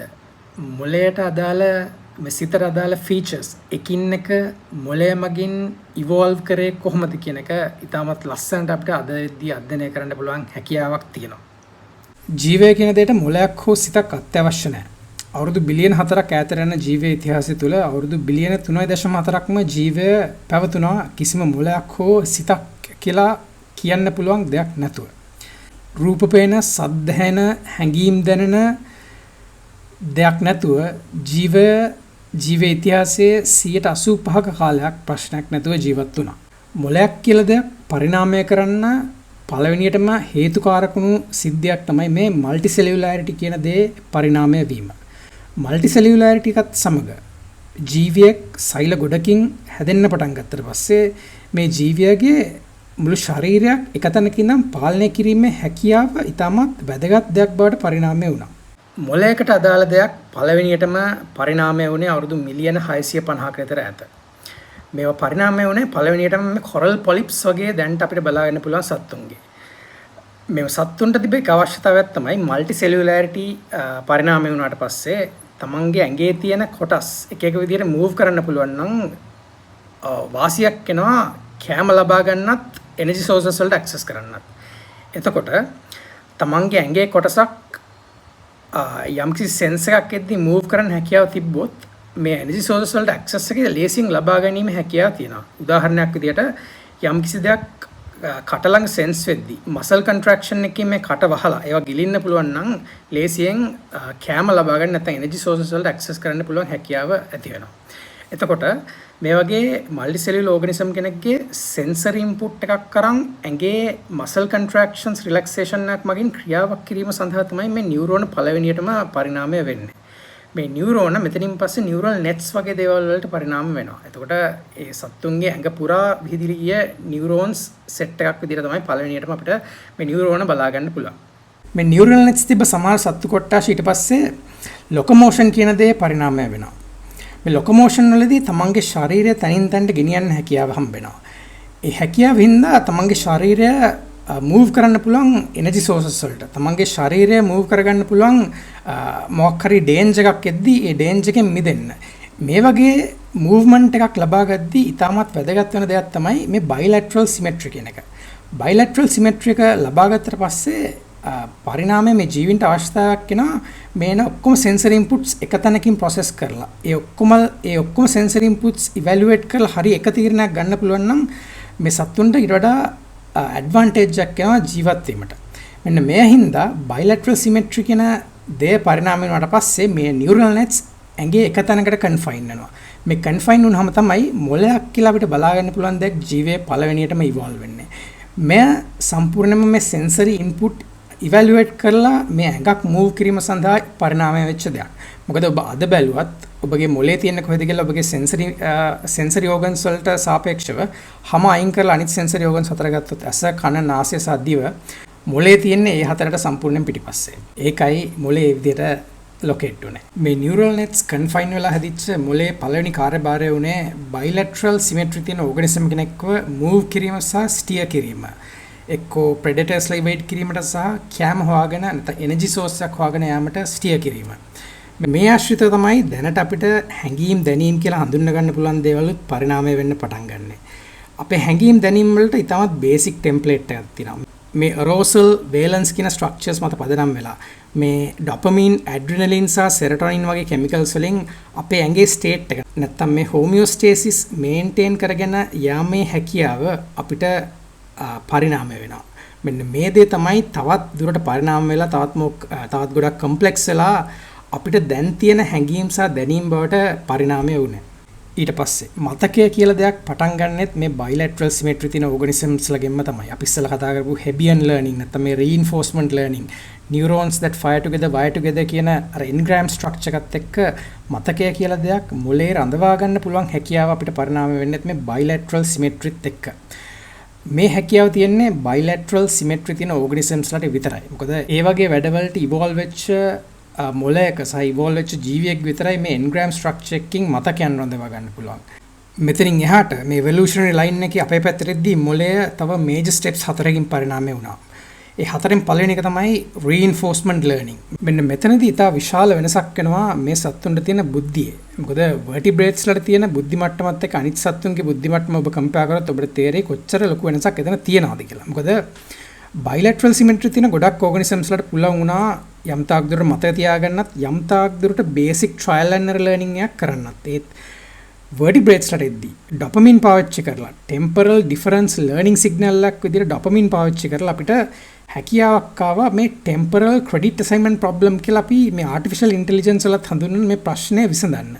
මෙන්න මේ විසඳීම හේතුවෙන් අපිට trial and error learning ඉතාමත් හොඳින් කරන්න හැකියාව හම්බුණා. ඉතින් සරලව කිව්වොත් trial and error learning වලට time sense එකක් අපි යොදා ගන්නවා. මොකක් හරි දෙයක් වෙද්දී ඒ දේ ඉතා මෑතක වෙච්ච දෙයක්ද නැත්නම් ගොඩක් කාලයක පස්සේ වෙච්ච දෙයක්ද නැත්නම් ගොඩක් කාලයක් ඉස්සරහට වෙච්ච දෙයක්ද කියලා හිතලා ඒ කාලයත් එක්ක අපි ඇසෝසියේෂන්ස් හදලා අපිට දැනගන්න පුළුවන් මෙන්න මේ දේ කරපින්ද මේ දේ වුණා. ඒකින්ද මේ දේ කෝස් කරාද කියන කෝසේෂන් ලින්ක් එකක් හදාගැනීම හැකියාව අපිට ආවා.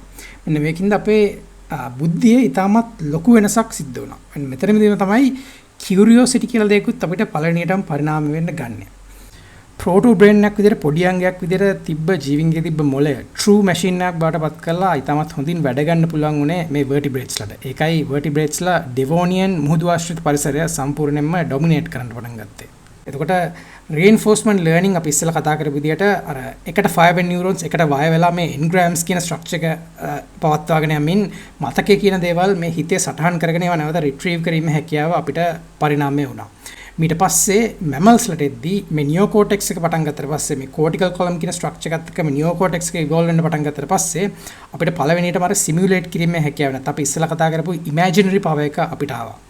මෙතනිනුත් එහාට අපේ පැත්තට යන evolutionary line එකේදී අපි තව දෙයක් evolve කරා. ඒ තමයි අපි primates ලවුණාට පස්සේ මේ mentalize කිරීමේ හැකියාව. mentalize කිරීමේ හැකියාව වැදගත් වෙන social structure එකකට. මොකද mentalize කිරීමේදී එක දෙයක් තියෙනවා theory of mind කියලා කියන. මේකෙදී අපිට හැකියාවක් එනවා අනිත් කෙනෙක්ගේ සිතේ මොනවද තියෙන්නේ කියලා තියරයිස් කරන්න. ඒකයි අපි social animals ලා විදියට මේ විදියට අපිට ෆන්ක්ෂන් වෙන්න බලමු. මොකද අපි දන්නවා වෙන කෙනෙක්ව දිහා බලලා ඒ පුද්ගලයා කියන දේවල් අහන දේවල් කරන දේවල් බලලා ඒ පුද්ගලයා මොන වගේ ස්ටේට් එකකද ඉන්නේ, ඒ පුද්ගලයා අපිත් එක්ක කොයි වගේ ඉන්ටරැක්ට් කරයිද කියලා. මෙතනින් එහාට තවත් එවොලුෂන් එකක් කරනවා. අන්තිමටම apes ලට නැත්නම් මේ homo sapien ලා පැත්තට මෙද්දී language evolution එක. මේකටත් වෙනම structures වගේක් අපි evolve කරා. මෙන්න මේ structures ඔක්කොම වලින් ගිහිල්ලා තමයි අපිට දැනට මේ තියෙන මිනිස් මොළය අපිට evolve වුනේ. එතකොට මේ අපේ පැත්තට එද්දී අපිට පරිණාමය වෙච්ච මේ features අනිත් දේවල් වලට නැහැ. අපිට ඒක බලන්න පුළුවන්. මොකද කිසිම ගහකට බෑ මෙන්ටලයිස් කරන්න. තියරි ඔෆ් මයින්ඩ් කියලා දෙයක් ගස් වලට නැහැ. ගහකට බෑ තව ගහක් ඔබ්සර්ව් කරලා ඒකේ තියෙන අපි වගේ ඒකේ තියෙන ඉන්ටෙන්ෂන්ස් ඩිටෙක්ට් කරගන්න. ඒ වගේම ගස් වලට බෑ ලැන්ග්වේජ් පාවිච්චි කරන්න. ඒ වගේම ඉමේජින් කරන්න බෑ ගස් වලට. මොකද මේ ස්ට්‍රක්චර්ස් ඉවෝල්ව් වුනේ නැති හින්දා. ඒත් මොලේ නැත්තම් මනස අභෞතික නම් ගස් වලටත් මේ හැම ෆීචර් එකක්ම යන්න ඕන. ගස් වලත් මතකයේ තියෙන්න ඕන, මෙන්ටලයිස් කරන්න හැකියාව තියෙන්න ඕන, ඉමේජින් කරන්න හැකියාව තියෙන්න ඕන. ඒ වගේම ලැන්ග්වේජ් පාවිච්චි කිරීමේ හැකියාවක් තියෙන්න ඕන. හිත අභෞතික ලෙස ඕන ජීවියෙක්ට යන්න පුළුවන් හැකියාව තියෙනවා නම් ඒත් එහෙම යන්නේ නැහැ. මොකද හිත භෞතික නැහැ. මොකද හිත කියන්නේ බ්‍රේන් එක මත පදනම් වෙච්ච බ්‍රේන් එකේ ඉමර්ජන්ට් ප්‍රොපර්ටි එකක්. මේ හිත මේ ෆීචර්ස් එක තියෙන්න ඒකට අදාළ බයොලොජිකල් ඇපෙන්ඩේජස් බයොලොජිකල් ඕගන්ස් ඉවෝල්ව් කරලා තිබිය යුතුමයි. මේ හැකියා ගොඩකින් සමන්විත මේ මොළයෙන් තමයි අපි මේ ඉමර්ජන්ට් ප්‍රොපර්ටි එකක් හැටියට මේ සිත කියන දේ එළියට එන්නේ. මේ සිතත් සමග මේ අපේ self කියලා අපි හඳුන්වන identity එකත් එතනින්ම ඉමර්ජන්ට් ප්‍රොපර්ටි එකක් විදිහට එන දෙයක්. මේ සිතට අදාළ ඕනම දෙයක් මේ මොලේ පාර්ට් එකක් විදිහට ඉවෝල්ව් වෙලා තියෙනවා කියන එක අපි අද වෙද්දී තාමත් හොඳින් තේරුම් අරන් තියෙන්නේ. එතකොට මේ කිසිම ඩවුට් එකක් අද වෙද්දී නැහැ සිතට සම්බන්ධ කිසිම දෙයක් අභෞතික ලෙස පවතිනවා කියලා කියන්න. මේක ඈත අතීතයේ මොලේ කොහොමද පරිණාමය වුණේ සහ මොලේ කොහොමද වැඩ කරන්නේ කියලා තේරුම් ගැනීමට හැකි නොවිච්ච හින්දා සහ මොලේ ඊටමත් වැදගත් සහ ඊටමත් තේරුම් ගැනීමට අපහසු අංගයක් වෙච්ච හින්දා අපේ මුතුන් මිත්තන් හදපු කතා මේවල කිසිම සයන්ටිෆික් බේසිස් එකක්වත් නැහැ. අද වෙද්දී මේ කතාව වැරදි කියලා කියන්නත් අපිට ඔප්පු කරන්න පුළුවන්. එතකොට ඒ විදිහට පරිණාමවාදයේ දෘෂ්ටි කෝණයෙන් මේ සිතක් ශරීරයක් සමග කොහොමද පරිණාමය වුනේ කියලා තේරුම් ගත්තම අපිට උත්තර දී හැකි ඉතාමත් වැදගත් ප්‍රශ්නයක් අපිට හම්බ වෙනවා. මෙතුමා වැරදියට උත්තර දෙන අපිට හරියට උත්තර දී හැකි ඉතාමත් වැදගත් ප්‍රශ්නයක් අපිට හම්බ වෙනවා. ඒ තමයි ඇයි හිතක් ආවේ? එහෙනම් මේ හඬ ඔබේ මනසේ මෙහෙකරුවා කවුද? ඔබේ මනසට හිතෙන දේ ඔබේ ෆිසිකල් බොඩි එක ලව්ව කරලා දෙන්නේ කවුද? මොළය. මනසේ මෙහෙකරුවා මොළයයි. මනස ඔය කියන මොළය ආස්තේ තියෙන කෙහෙල් මලක් නෙමෙයි. මෙතුමා පැහැදිලිවම සඳහන් කරනවා සිතෙහි මෙහෙකරුවා මොළයයි කියලා. ඒක වැරදි. සිතයි මොළයයි දෙකම ශරීරයේ මෙහෙකරුවෝ. Mind is a servant of a body. Just like a heart is a servant of a body, just like a kidney is a servant of a body, and just like a lung is a servant of a body. ජීවය එකම අරමුණ වන ජාන සංරක්ෂණය වෙනුවෙන් පවතින survival machine එක පැවැත්ම හොඳින් පවත්වාගෙන යාමට උදව් කරන එක අංගයක් විතරයි මේ සිත කියන්නේ. ශරීරයක් නැතුව සිතකට හෝ මොළයකට කරන්න පුළුවන් දෙයක් නැහැ. ශරීරයක් නැතුව සිතකිනුත් මොළයකිනුත් ඇති වැඩකුත් නැහැ. සිත යනු ශරීරයේ මෙහෙකරුවෙක්, අනිත් පැත්ත නෙමෙයි. ඒ වගේම මෙතුමා අදහස් කරන ආකාරයට ශරීරයක් කියන්නේ සිතක් ඇවිල්ලා පොඩි කාලයකට නැවතිලා ඉන්න තැනක් නෙමෙයි. ශරීරය තමයි සිත සහ මුලින්ම හදන්නේ. ශරීරයක් නැතුව සිතක් පවතින්නත් බෑ, පවතින්නෙත් නැහැ, පවතිලා ඇති වැඩකුත් නැහැ. අර ඇන්ටෝනියෝ ඩමාසියෝ සරලව කියන ආකාරයට no body never mind. එතකොට ඇයි සිතක් ආවේ කියන ප්‍රශ්නෙට සරල උත්තරය තමයි ශරීරයක් පවත්වාගෙන යාම කියන එක. සිතකට වෙන කිසි අරමුණක් නැහැ.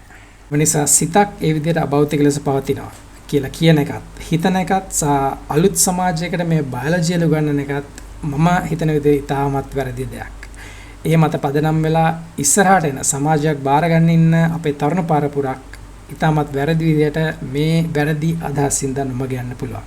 ඒකෙන්ද මම ඔබගෙන් ඉල්ලන්නේ මේ ඔබ කියන කතා ගැන තා පොඩ්ඩක් හිතලා බලන්න. මේවා පොඩ්ඩක් අධ්‍යයනය කරලා බලන්න. නොදැනුවත්ව මේ දේවල් කතා කරන්න ගිහිල්ලා, දන්නා වගේ මේ දේවල් කතා කරන්න ගිහිල්ලා අලුත් සමාජය නොමග යවන්න එපා.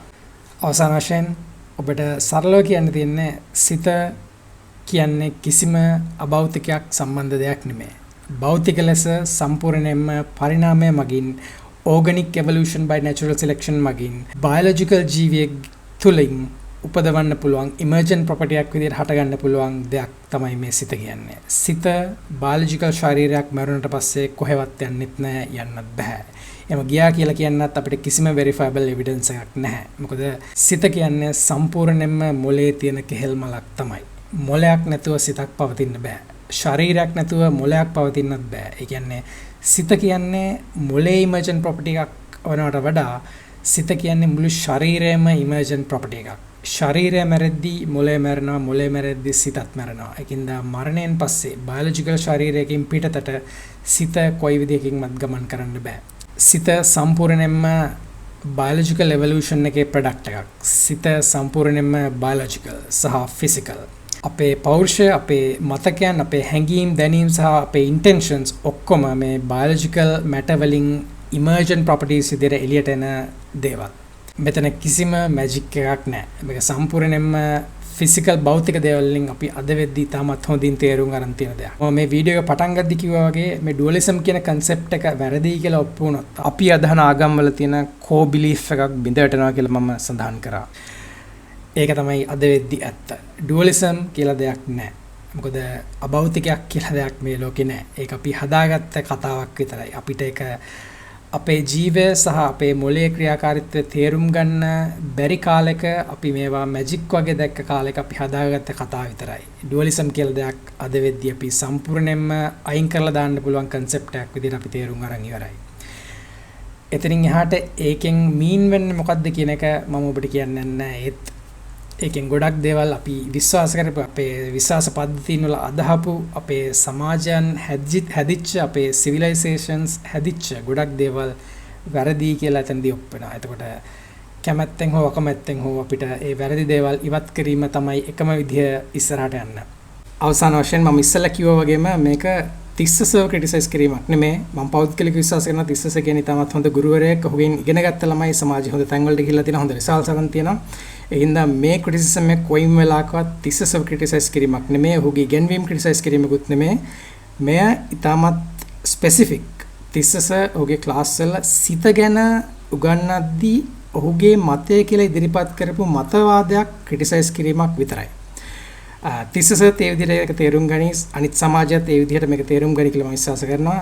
තිස්සසත් මේක දැක්කොත් ඔබටත් මේ ප්‍රශ්න වලට මම කියව දේවල්ට ඔබට උත්තර දෙන්න අවශ්‍ය නම් ඔබට මම ආරාධනා කරනවා අපි දෙන්නට මේක එකතු වෙලා කතා කරන්න පුළුවන්. මේක කවුද වැරදි කවුද හරි කියලා පිළිබඳ ප්‍රශ්නයක් නෙමෙයි. මම හිතන්නේ ඔබටත් මටත් උන ඇත්ත මොකක්ද කියලා සොයා යන්නයි. ඒකින්ද ඔබ මේ දේ හරි විදිහට ගනි, මේ දේ සිතලා බලයි, මේ දේට පිළිතුරු දෙයි කියලාත් මම හිතනවා. ඔබටත් ඕන ඇත්ත මටත් ඕන ඇත්ත. ඒකින්ද මේ ඇත්ත අපි දෙන්නට එකතු වෙලා සොයාගෙන යන්න හැකියාව තියෙනවා. ඒ කියමින් නැවතත් ඔබට ආරාධනා කරමින් මම මේ නවත්තන්නම්. ස්තුතියි.